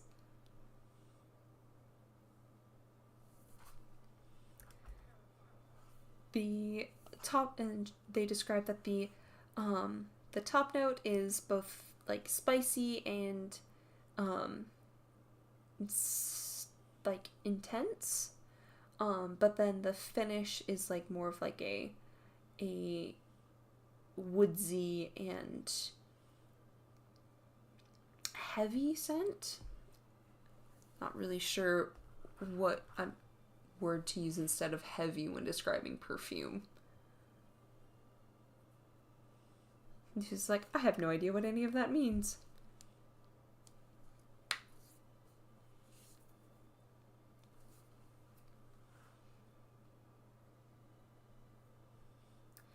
And Appel gives it a sniff and he says, but it's better than the previous scent.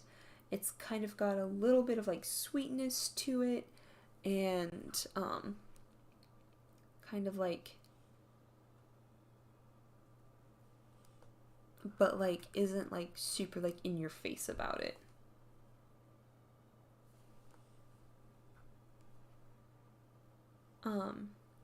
Kind of has, like a I don't want to say tang, because, like, that's more of, like, a taste, not a scent. So maybe citrusy, I'm not sure. But then Appel says, like, it's not a scent that he wouldn't mind standing next to. And Appel's like, alright, we're gonna go with a mini bottle of this one. And then the clerk says, I'll be right back.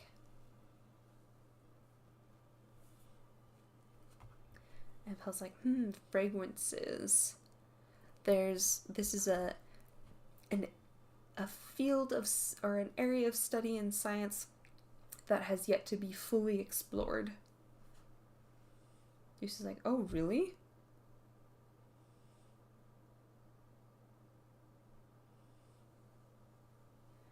And Ortho says, like, when it comes to, like everyone perceives scents, like, differently, and, like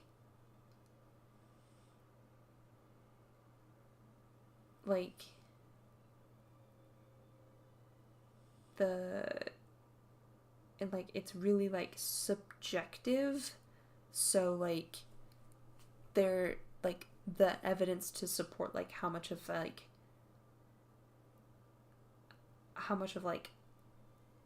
how much of an effect scent like has on things is kind of shaky.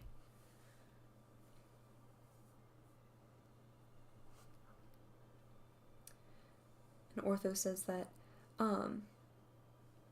since Vil is my senior in the film appreciation club, that he should probably pick out a souvenir for Vil as well. And Appel says that Vil would probably be happy to get one.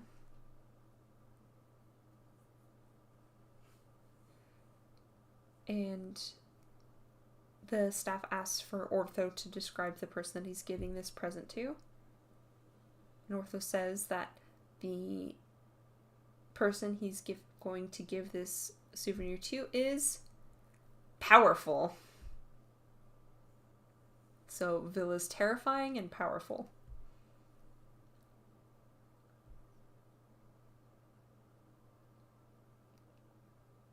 Grimm's like, we're calling him terrifying and powerful. Everyone's just gonna think Vil's some kind of monster.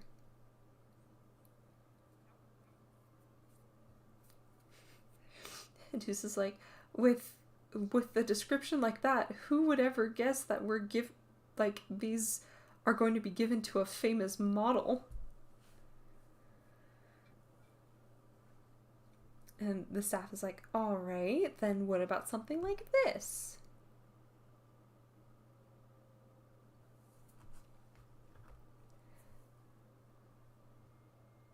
It is a fresh citrus and amber scent. And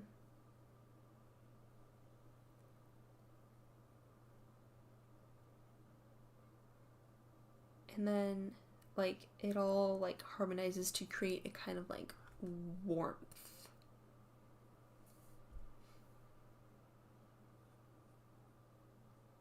And Juice is like, I still don't get it.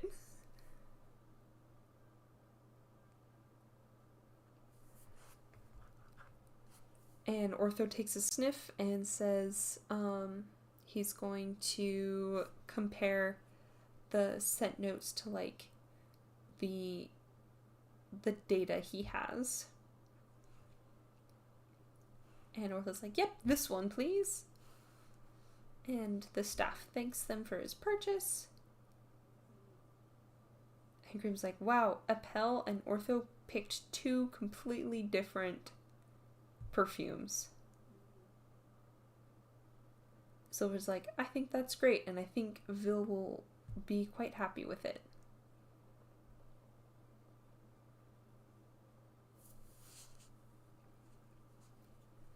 Alrighty. And then now they've found an eyeglass place, and a whole bunch of them.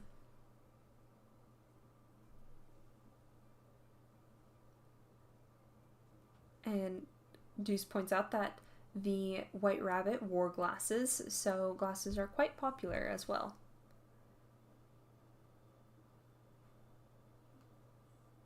And Grimm says he wants to try on the glasses at a specific shop. And top option here is like, I like these ones. And second option is like, I wonder which would look good on me.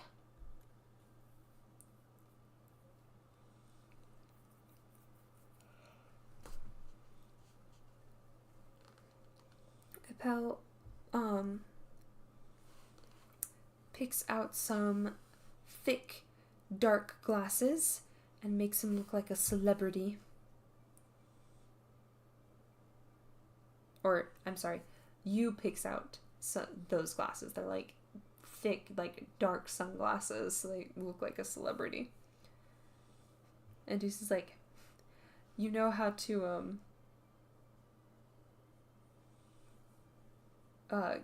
keep the vibe going, I guess.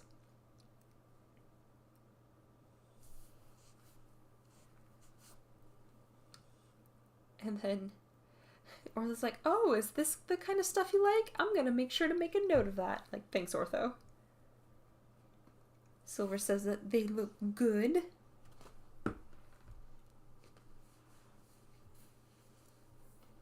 Deuce is like, alrighty, let's make our way back to the rabbit park.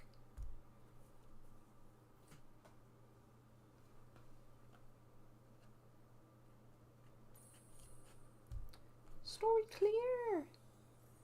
And we jump over there for 3-8, which is let's all share the food.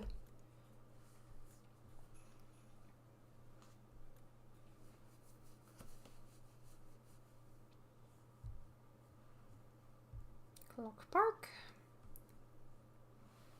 Ortho says, all right, we're back at the rabbit park. Grim says that he's hungry, it's time to eat.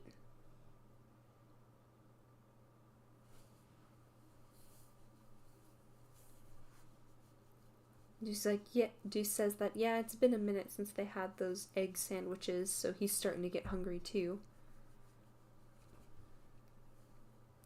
He suggests that they go find something to eat before they head to the Shirousa booth. And Silver asks if he has any recommendations.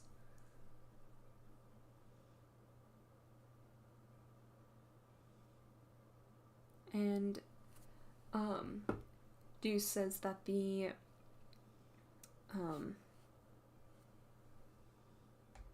jacket it's a potato. Okay, hopefully they show a picture of this because I'm not really sure what that is. But it is the staple food of festivals in the Queendom of Roses.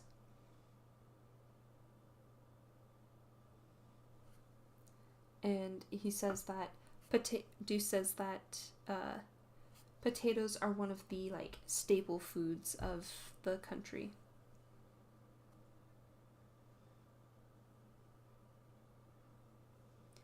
And Appel's like, wait, isn't that the kind of potato that's cooked in an oven? So isn't it just like a baked potato?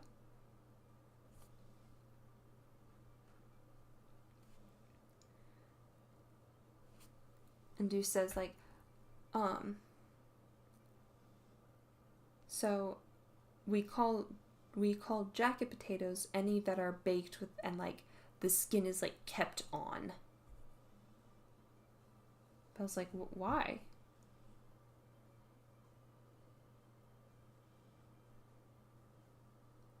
And Deuce says that his mom told him that it's because the skin of the potato looks like the leather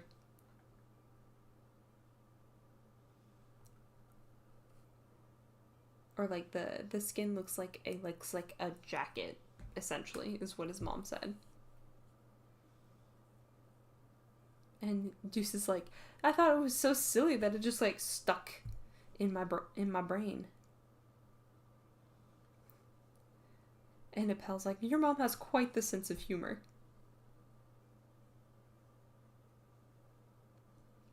And Deuce is like, they're pretty big, so why don't we all share one?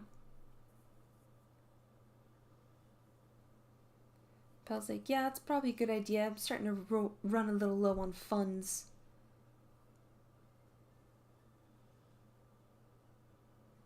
And then the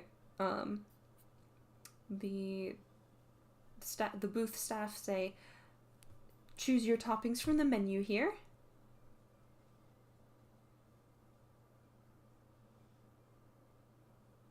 And Deuce suggests that they put baked beans on top. And then add in some tuna with mayonnaise and corn, some chili beans, sour cream, avocado. And Grim's like, gimme it all!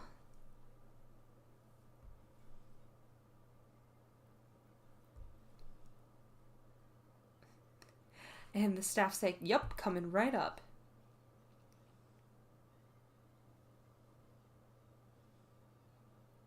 Deuce is like, wow, there's more topping than potato here now.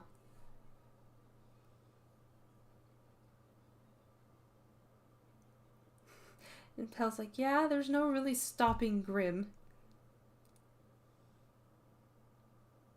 And Ortho is going to make sure he gets a picture of the jacket potato.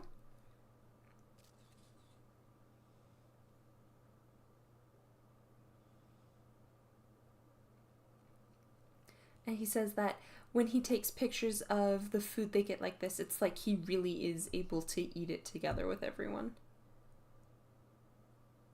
And Deuce says, exactly.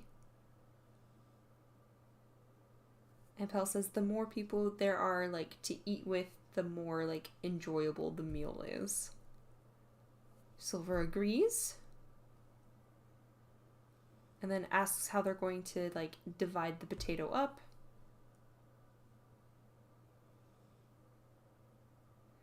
And Deuce is like, why don't we each get a fork and then just kind of take turns having a bite? Silver's like, alright, sounds good. And Grim says he's gonna start start us off. And we can either say, yeah, go ahead, or we're starting with Grim? Really?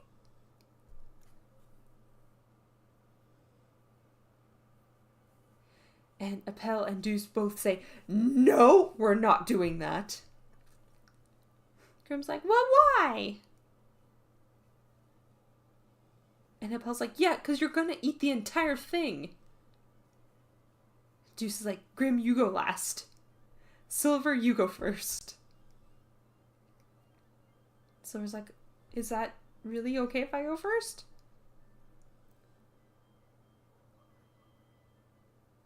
And Deuce is like, yes, it would be best if you got the first bite. And Silver's like, alrighty. He says it's a very, complex flavor. And Deuce is like, yeah, well, that's what happens when we have every topping. Belle's like, yep, but it still tastes good.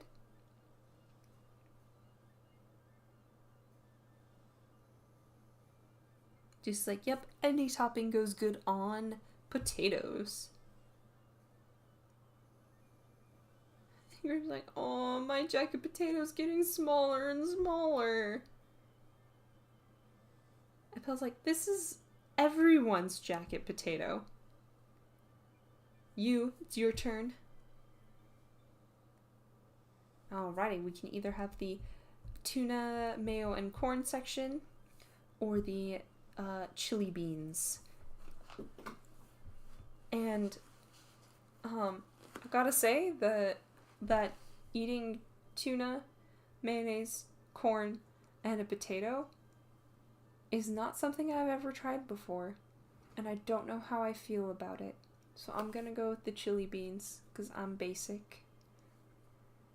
Also, chili is delicious, and I've had that on top of baked potatoes before, so there we go.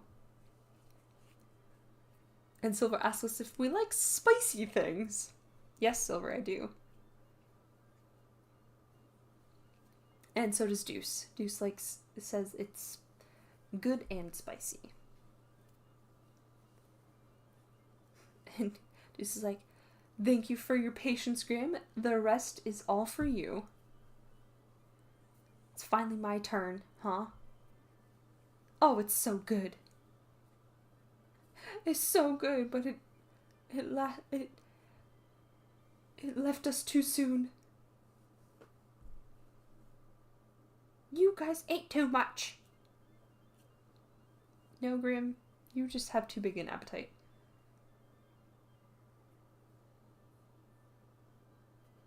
And Juice is like, no, we did not. In fact, I would say your section was the biggest of everyone's. Ortho's like, I think it might be an impossible task for Grim to share food. And Deuce agrees.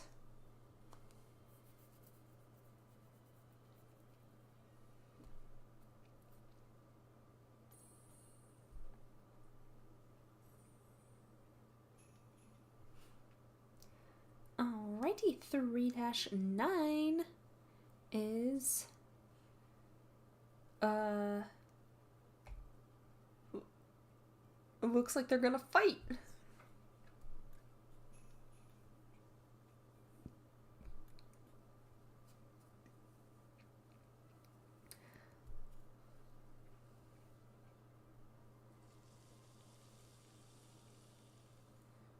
And Grim points out yet another tasty looking food.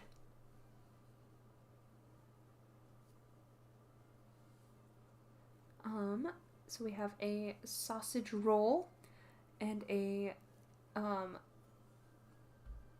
like a sausage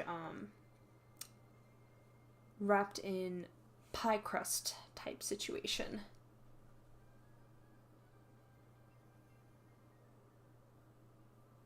And then for the Deuce says that for the festival they do a they sell a set of 2 where each one's a different flavor. And Appel notices that they look like rabbit ears. Deuce asks if they wanna split it, and Appel's like, oh, you get 2 in a set, so we each get 1. Thank you.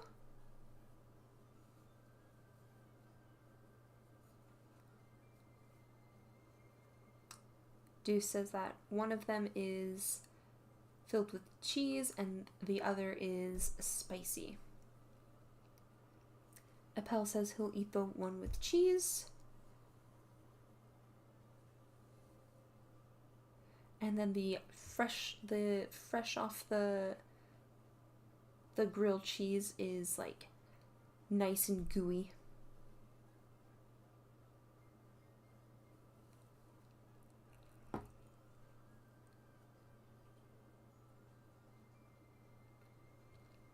And then the pie crust is like extra flaky, or like kind of like crumbly, like a tart crust would be. And Silver says he'll have the spicy one.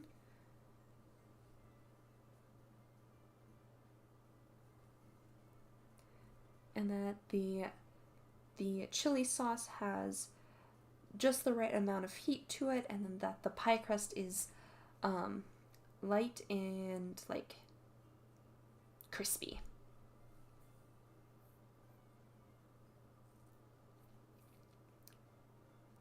And then that pie crust is made from puff pastry.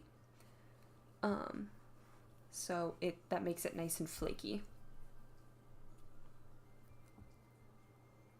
And Appel says that the one Silver got also looks good, and Silver offers to trade. And Appel takes him up on the offer. And Grim asks which one we want to eat, and we can either do the cheese or take our chances with the spicy one, and spicy food all the way. And Silver's like, it's really good, you should try it.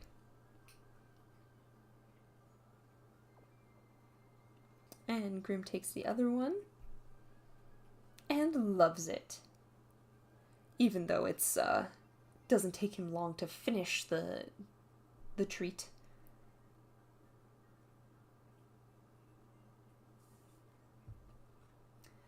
And then Silver points out that they have one left over.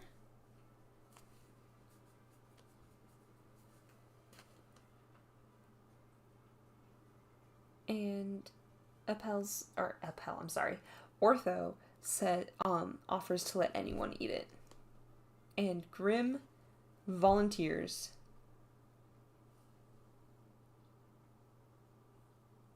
And Appel's like, hey, I'm still hungry too, from all the walking we've done. Deuce also says, yeah, I'm still hungry. And then MC is like, I can definitely eat, and I'd like to eat it if I could.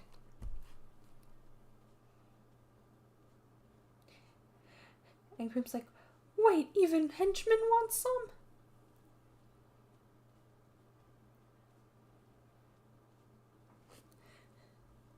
And I was like, oh, I think they're going to start throwing hands like earlier.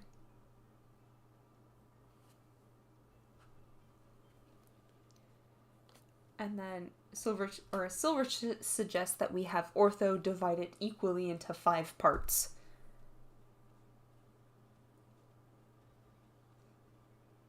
And I was like, oh yeah, true. Ortho's got a laser cutter, so he can probably divide it perfectly equally into 5 parts. Deuce asked Ortho if he could do that. But Ortho's like, wait, you want me to cut it up? Yeah, I don't mind. Deuce is like, yeah, if you could. Ortho's like, alrighty, here we go.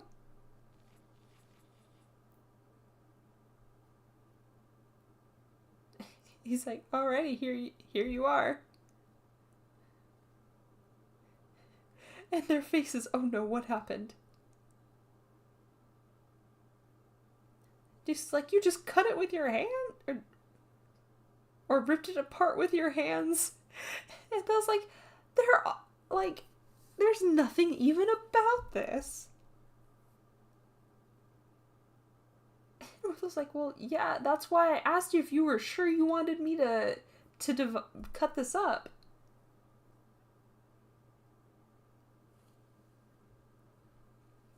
And Ortho's like, yeah, we put this rabbit gear together in a rush with all of our attention spent on getting it to look right. So there's a lot of features missing here. Just like, oh, I see. Grim's like, I feel like my sausage roll here is the smallest. And Pel's like, Grim is on his nonsense again. Let's just eat. Just like, yeah, that sounds good.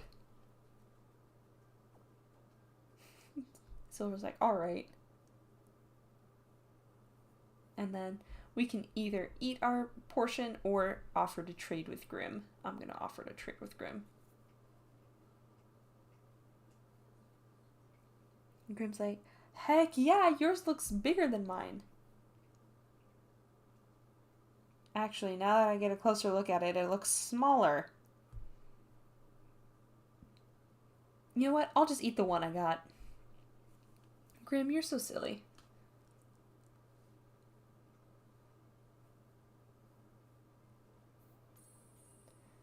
Alrighty.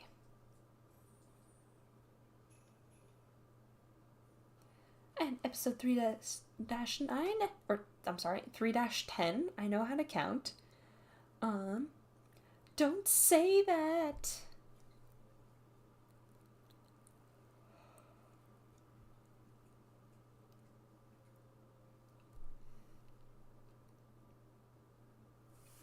And Udu says that he sees the Shirousa delivery booth.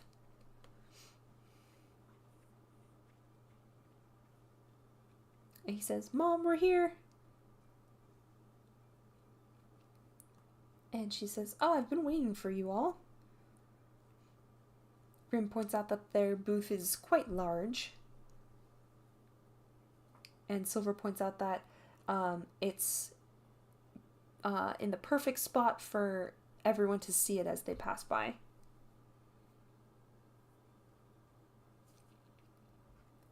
And Dila says that the White Rabbit delivery is, or Shirousa delivery is a sponsor of the White Rabbit Festival. So that's why they're able to get such a good location.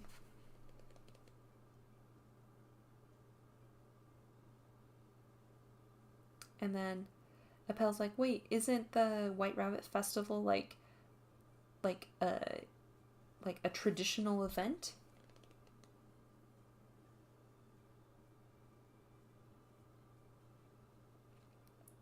And Dila's like, yeah, and the the year Deuce was born, they started doing like sponsorships and stuff. Before then, it was a much smaller affair.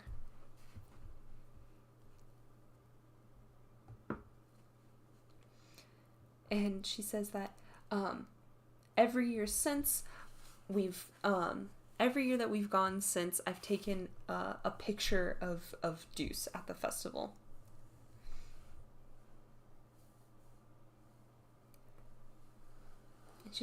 And she says, like, I always looked forward to it every year, but before I knew it, he stopped coming.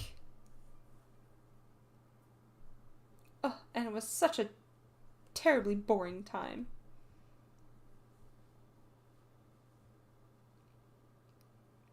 And Deuce is like, yeah, kid, like, after a certain age, you stop going to, like, festivals and stuff with your parents. And Dila's like, yeah, I'm okay, though. I was the same way when I was a kid.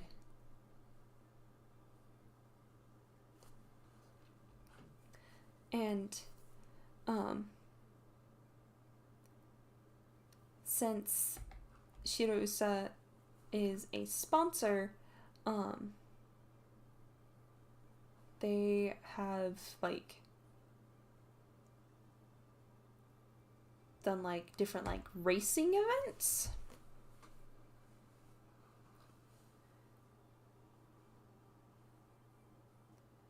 And he's like, oh, you're talking about the rabbit run race. And apparently that gets pretty hype.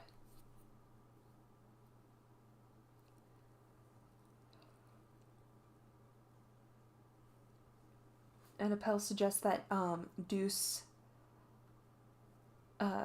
enter the race since he's part of the track and field club.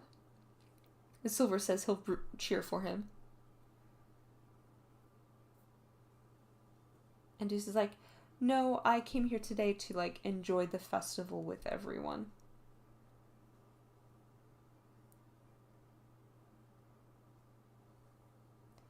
And Deuce is like, yeah, even if I, like, was able to, like, you need a certain number of people in order to do it. And then another, one of the delivery staff goes, hey, isn't that Deuce? Now Deuce is flustered.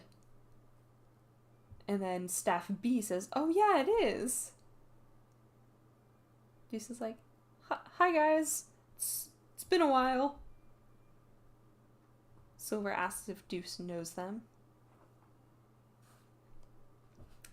Dila says that those are her work friends.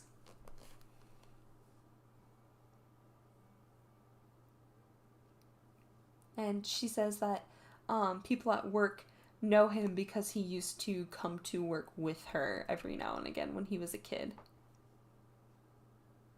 And was so happy anytime he would get, like, snacks or juice from her coworkers.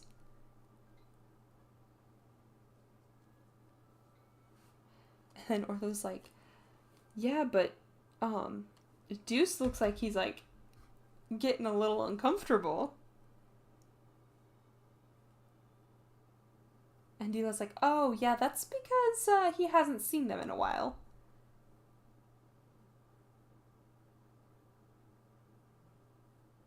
And then staff A says, wow, I didn't recognize you. You look completely different from how you, from middle school.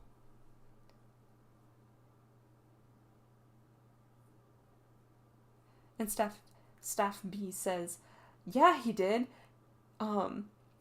His whole, like, look and vibe was, like, so scary and made it really hard to approach him. Just staff A is like, hold on a second. And staff B's like, we're sorry, forget we said anything.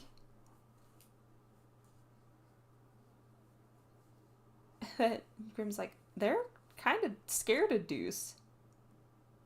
And Deuce is like, please don't, you don't have to apologize. And he says, I'm so sorry for the way I acted at that time. Staff A and B are so surprised.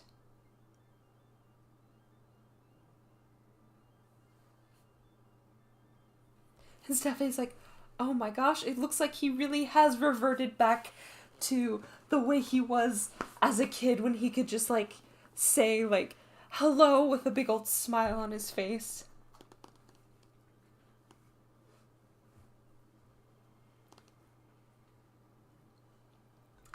And then Staff B's like, yeah, he really has changed. Like, when you were in middle school, like, you were all bleached blonde and everything. Deuce is like, bleached blonde? She's like, shh, don't say anything.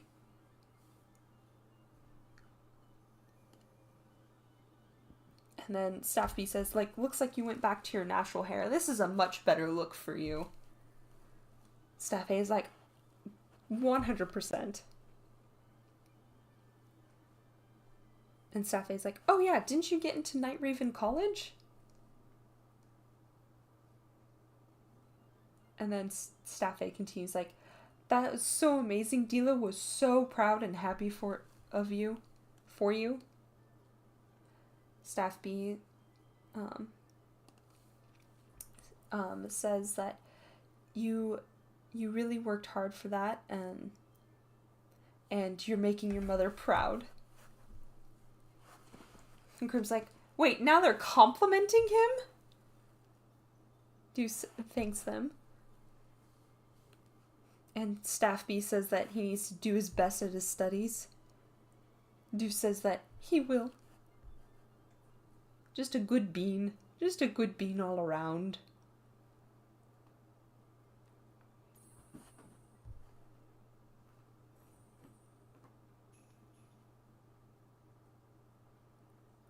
And then 3-11 is, are you alright with this, Mom?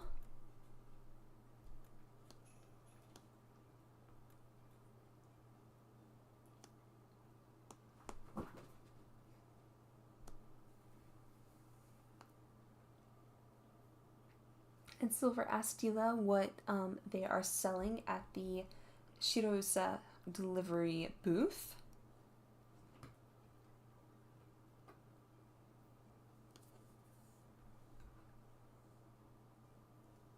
And she says it is a croissant donut.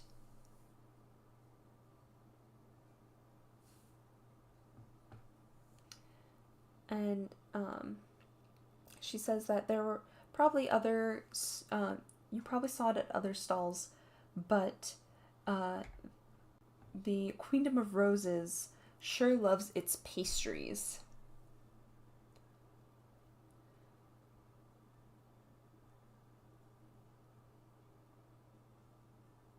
And Deuce lists off a bunch.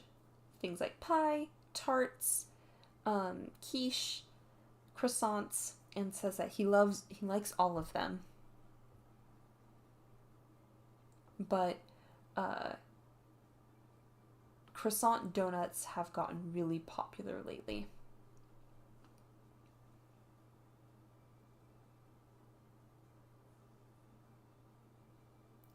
And Pelle's like, yeah, they do look pretty good, and I'm sure Ruggy would be a big fan considering how much he likes donuts. Oh, look at how cute they are! And Dila says that she recommends the donut plus iced tea combo. And then it comes with like the special packaging that has the Shirosa home delivery logo and stuff on it. And Grim says like, you really get like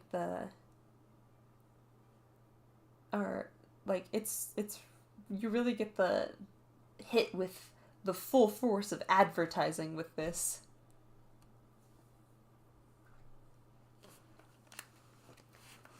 And then she says that it's been pretty, or like the company like is like has like a really like positive like reputation, and like it really like represents the city. Grim, of course, wants to eat the donuts. And he was like, wait, didn't you have plenty to eat on your way here? And Grim's like, I haven't had nearly enough. And Dila's like, you students really, just never stop, do you? All right. She's like, you can have as much as you want. You don't need to worry about money. They are very excited about that.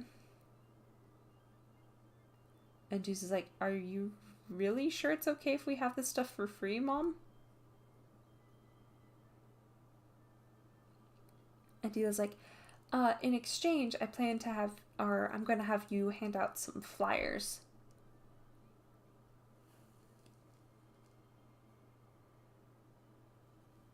Oh, so not only do you want us to like draw in customers, but now you want us to hand out flyers too? Jesus is like, well, all right. Then I make sure I have plenty of donuts. Silver is just saying time to eat, and then we have thank you, and they look so good. Always gotta say thank you. And Tila tells us to eat up. Appel says that they're nice and flaky. And Grim laughs and says that they're delicious. And Silver agrees and takes another bite.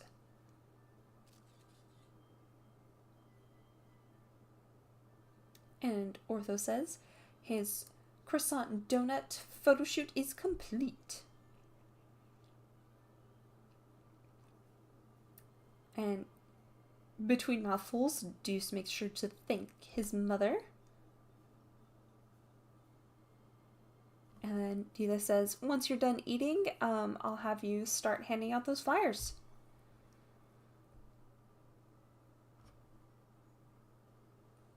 Deuce says, welcome, this is the Shiro's home delivery booth. Appel's like, how would you like to try the croissant donut and iced tea combo? Silver's like, alrighty, I gotta do my part. And he starts running around.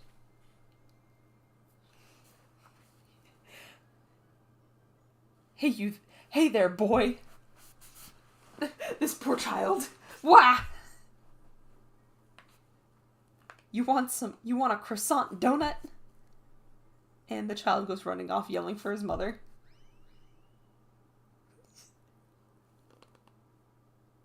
Bell's like, Silver is scaring the kids.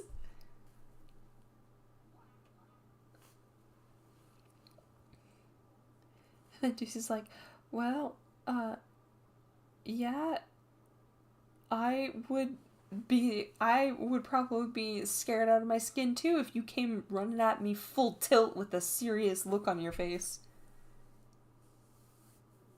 And he didn't exactly have much to say.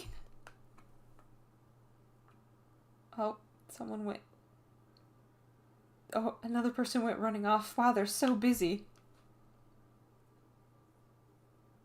And I was like, he's such a serious person. Deuce is like, he's too serious and too full throttle.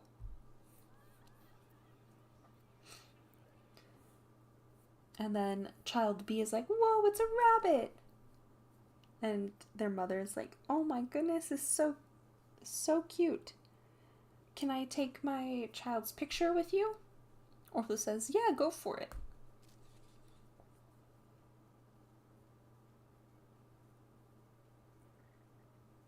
Belle's like, oh my gosh, ortho is so popular with the kids. Deuce is amazed. Grim's like, alrighty, henchman. Good luck with the flyers. And our first option is, welcome to our booth. And the second option is, Grim, you better do your part.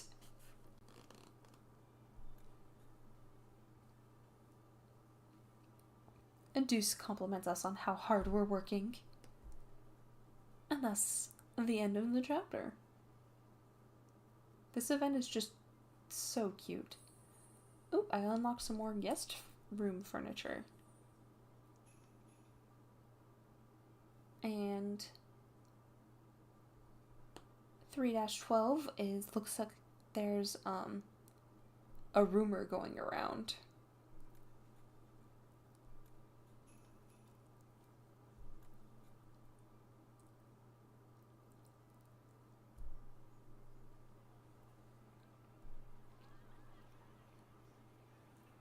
And we've got customer A asking for 1 croissant donut. Customer B asking for 3. And D-Love thanking them all. And Silver's like, wow, this is going quite well.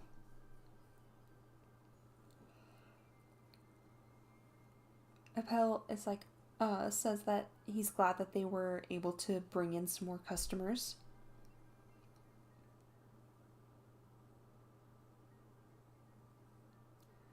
Deuce agrees and mentions that this is his first time helping, being on like the dealer side of things for the White Rabbit Festival. And he's having more fun than he expected to.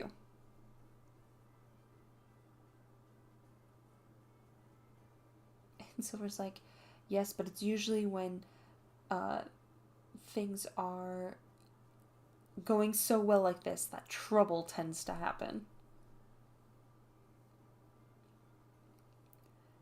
You can never let down your guard. That's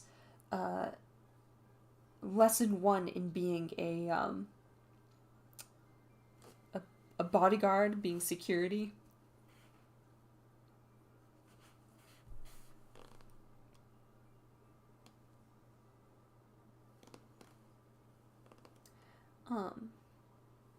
And Pel's like, yeah, Silver probably has a point. Festivals tend to attract people with less than wholesome intentions as well.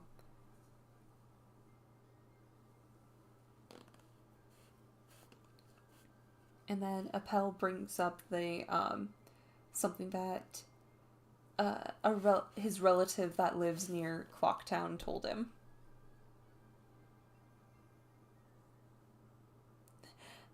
The rumor has it that there's a particularly wild and crazy delinquent in Clocktown. And Deuce is like, oh, really? We've got those kind of rumors? And their name is...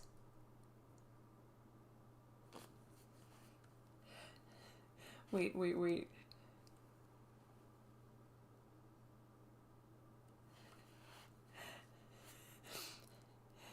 If I'm understanding this correctly, it is Duke of the Scythe.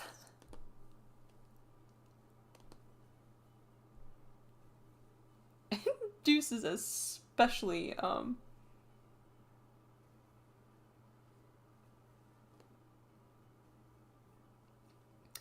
he's like, and Grim's like, wait, Duke of the Scythe? I feel like I've heard that before. And Deuce is like, ugh. And Grim's like, maybe I'm just imagining it. Sigh of relief from Deuce.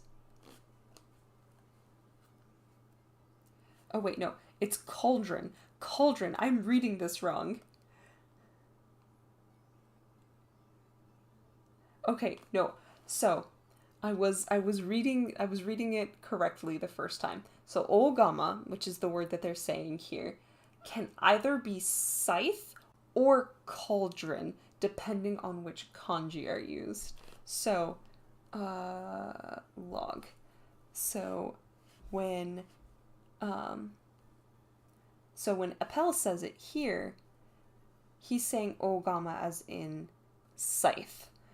But considering what we know about Deuce, the fact that later it changes, so when Grimm says it here, and then when Silver just said it, they used Ogama in hiragana, so it's a little more ambiguous which one they're talking about.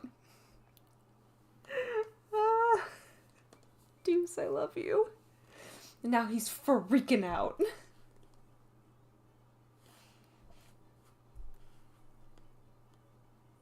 But yeah, so Silver's line is like, Ogama.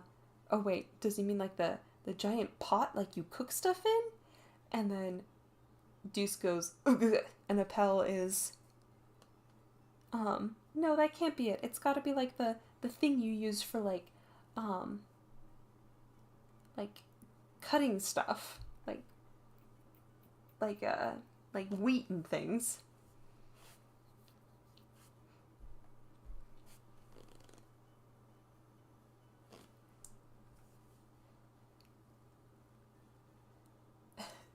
And then Silver's like, oh yeah, I suppose you're right. Like if you're getting into a bunch of fights, you'd probably want to use like a huge scythe, yeah? Ortho's like, yeah, they sound like quite the terror. Dude's like, yeah, what a scary dude.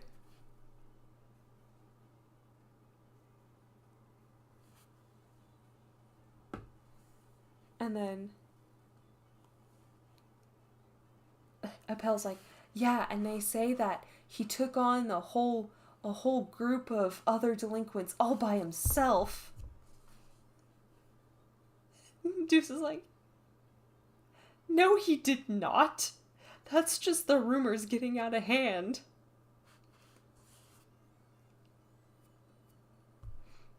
Appel's like, what? And he's like, no, nothing.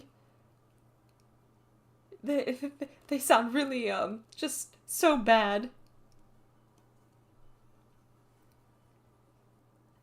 But I was like, isn't he so cool? I've looked up to him since I was in, like, middle school. And he's like, really? Silver asks Deuce why he's getting so surprised. He's like, oh, no reason.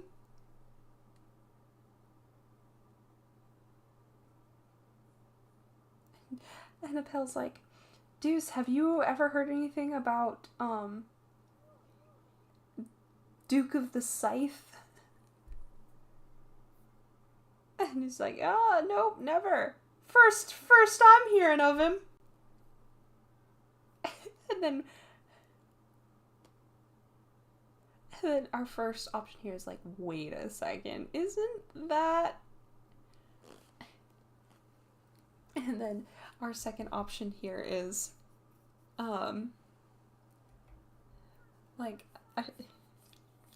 feels like he's, like, freaking out.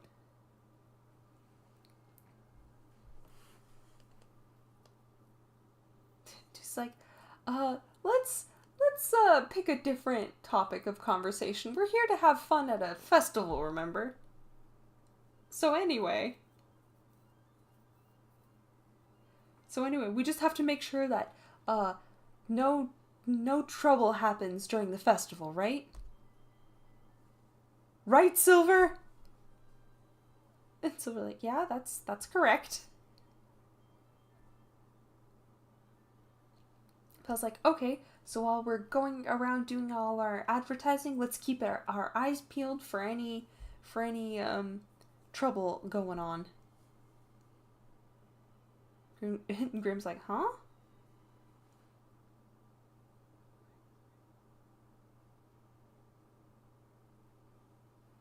And we've got Delinquent A here demanding that Dila hurry up and give him 4 donuts. And she asks them to hold on just a moment.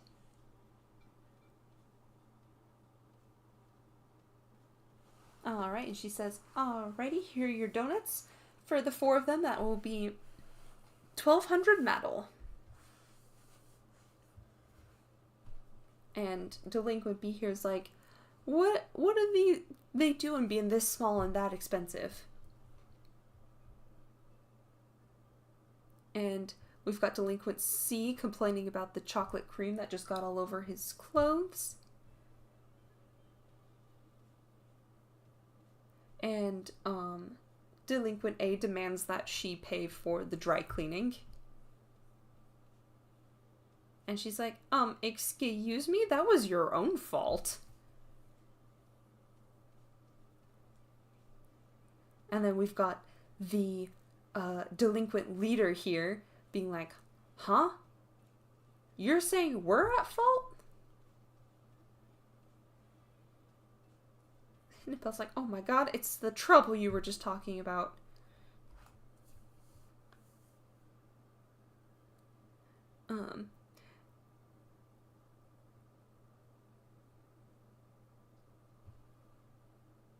And then Silver's like, the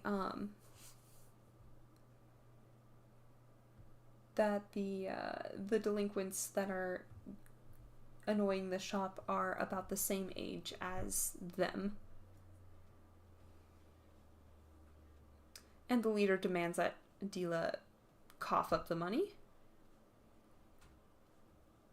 Dila's like, oh, knock it off or I'll call the cops.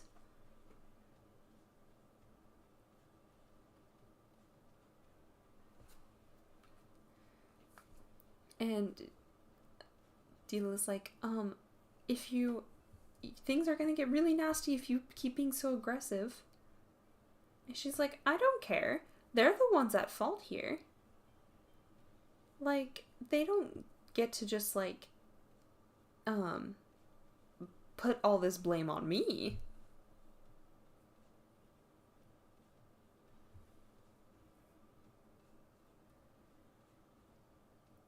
And she says, like, I get that y'all want to, like, you're at that age where you kind of just want to, like, rebel and go nuts, but don't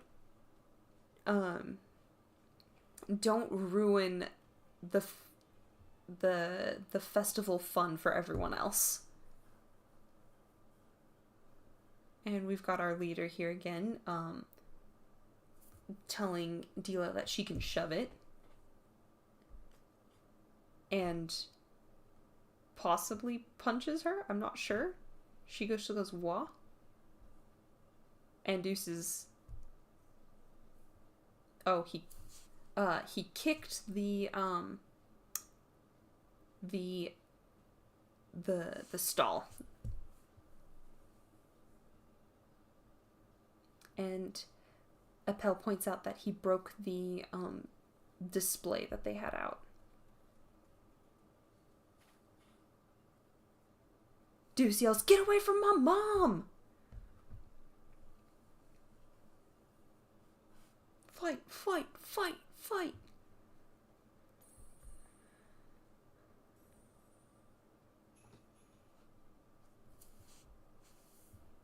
Alrighty, 3-13, challenge accepted.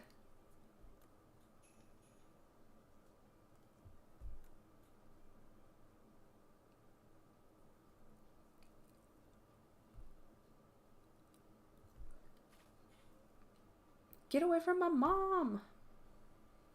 Leader is surprised. Dila is also surprised that Deuce showed up. And Deuce is like, y'all ain't getting off easy.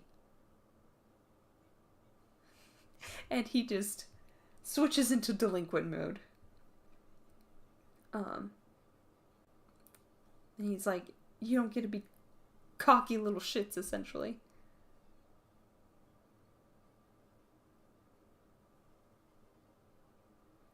And our delinquent leader is like, what's with this dude? Is he just some part-timer for this booth? Like, what's with that outfit? He's like, fine, why don't you pay for the dry cleaning?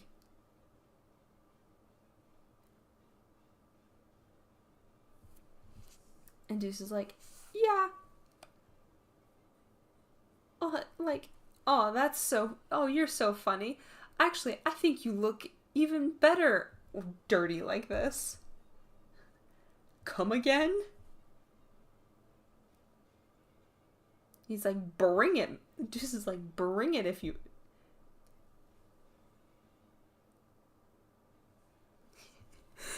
I love it when Deuce goes into delinquent mode. It's so funny. He's like, if you lay a hand on the on Shirousa, then you have to. Then I'll send y'all packing.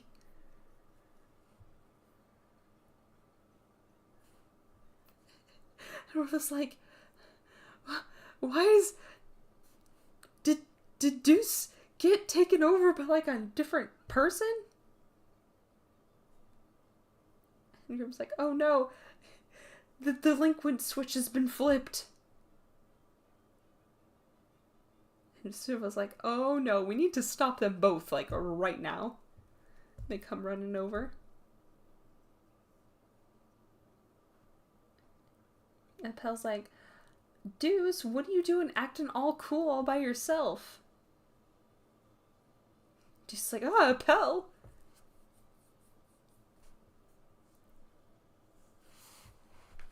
And Appel's like, wow, y'all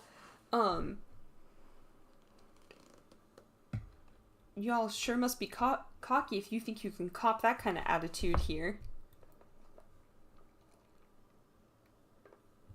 And Appel's like, alright, I'm ready for you. Come at me, bro. And our delinquent leader here is like, oh, so another dude that came to put his life on the line.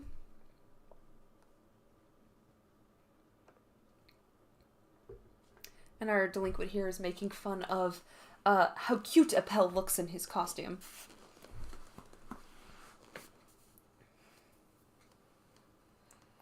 Appel's like, Ortho's like, Appel, don't. Emergencies like this are the exact time that you need to make sure to keep your emotions at bay and stay calm.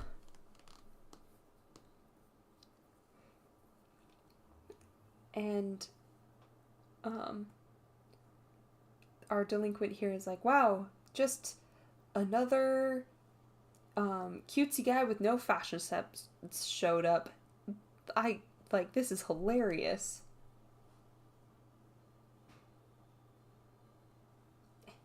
Orla's like, did you just call me lame? Oh, no one who talks smack about my rabbit gear gets off easy. And Grim's like, wait, wasn't Ortho just the calm one? And Grim's like, yeah, but this looks fun. Count me in. Silver's like, all of you need to calm down. And we've got, oh no, what do we do? Or, oh, there's, like, I'm not letting them get away with it. So we either get to, help Silver in trying to calm them down, or join the fight. I'm gonna say this. And Silver's like, someone's going to get hurt at this point. We need to stop them.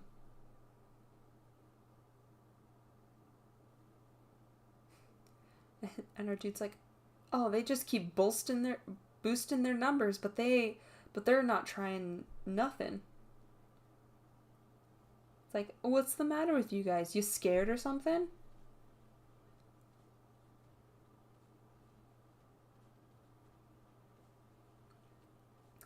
And Delinquent A is like, well, of course they are, leader. We're the black bunnies. The best group of fighters in this entire town.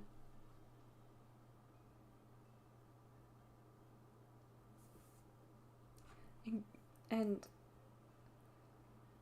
she's like, what about you as good fighter? Like, you can't do anything unless you're all, like, grouped together.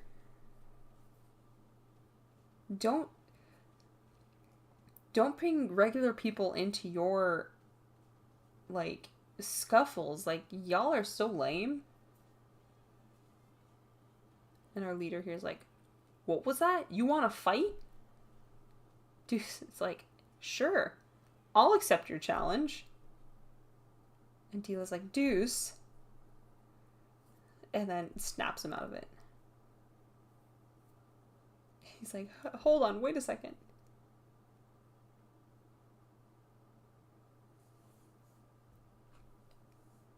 And Deuce is like, crap, now I've done it. I promised that I wouldn't pull stunts like I used to.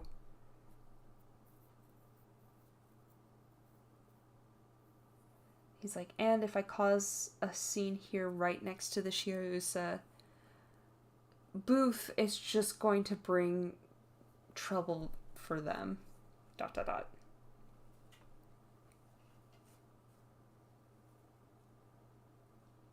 And our delinquent leader is like, what's the matter? Scared? And Deuce is like, no, I'll take you. However, we gotta face off in the rabbit run race. Say what?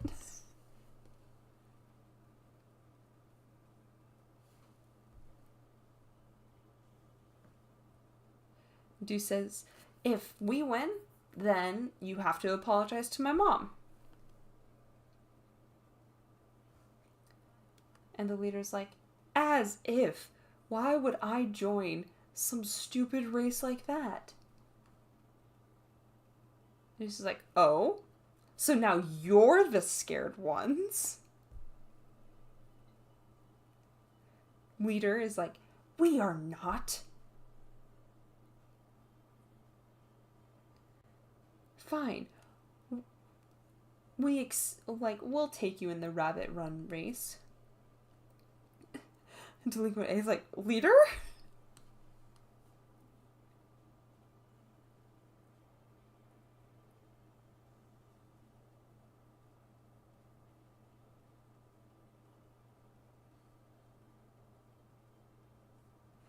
And then the leader says, if we lose, then we'll shout our apologies right out in front of the booth here.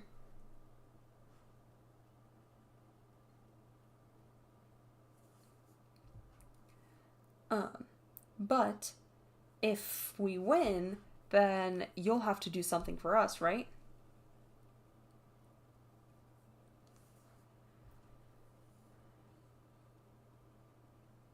And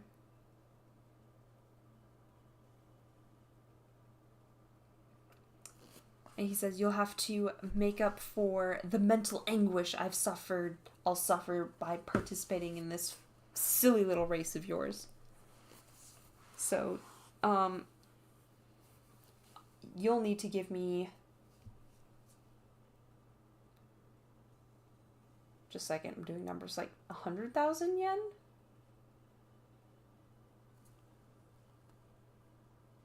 $1 million? Or, I'm sorry, not yen. 1 million metal? Something like that. Some big sum of money. Deuce is like, oh, what?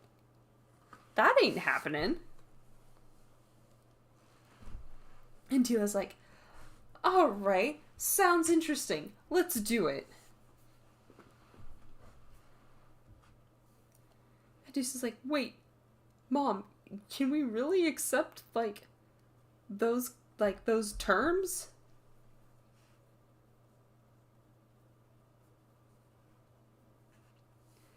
And Dila says that y'all have come this far. There's no way I can back down now.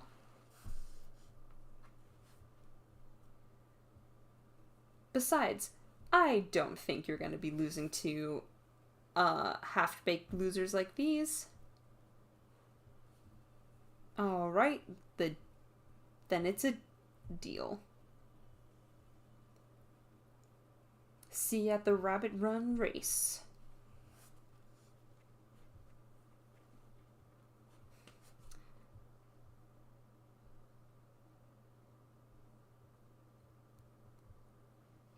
Are they gone? And Appel's like, Deuce, I have something to ask real quick. Oh yeah, that's right.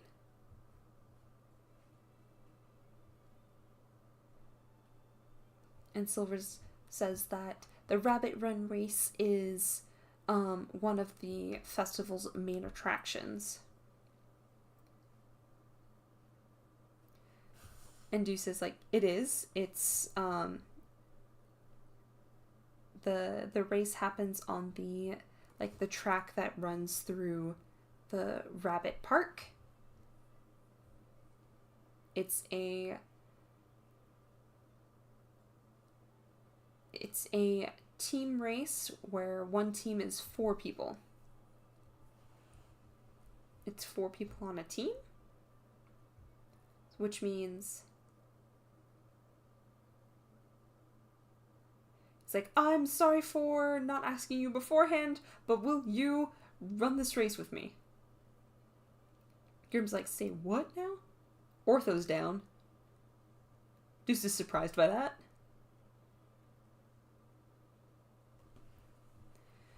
Ortho's like, I'm gonna make them regret making fun of my rabbit gear. Appel says he'll run. And, he wants to, rub it in their faces. And Silver also says he'll run.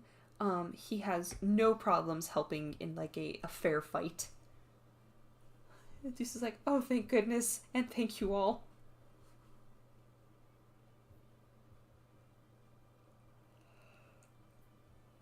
Grimm says that, all right, that means Deuce has got his team of 4, so we're responsible for cheering them on. And then we can either say, leave it to us, or, aw man, I wanted to run. I don't want to run. And Deuce thanks us both. Dila also thanks everyone, and says that she's counting on Deuce to win. And Deuce says he got this.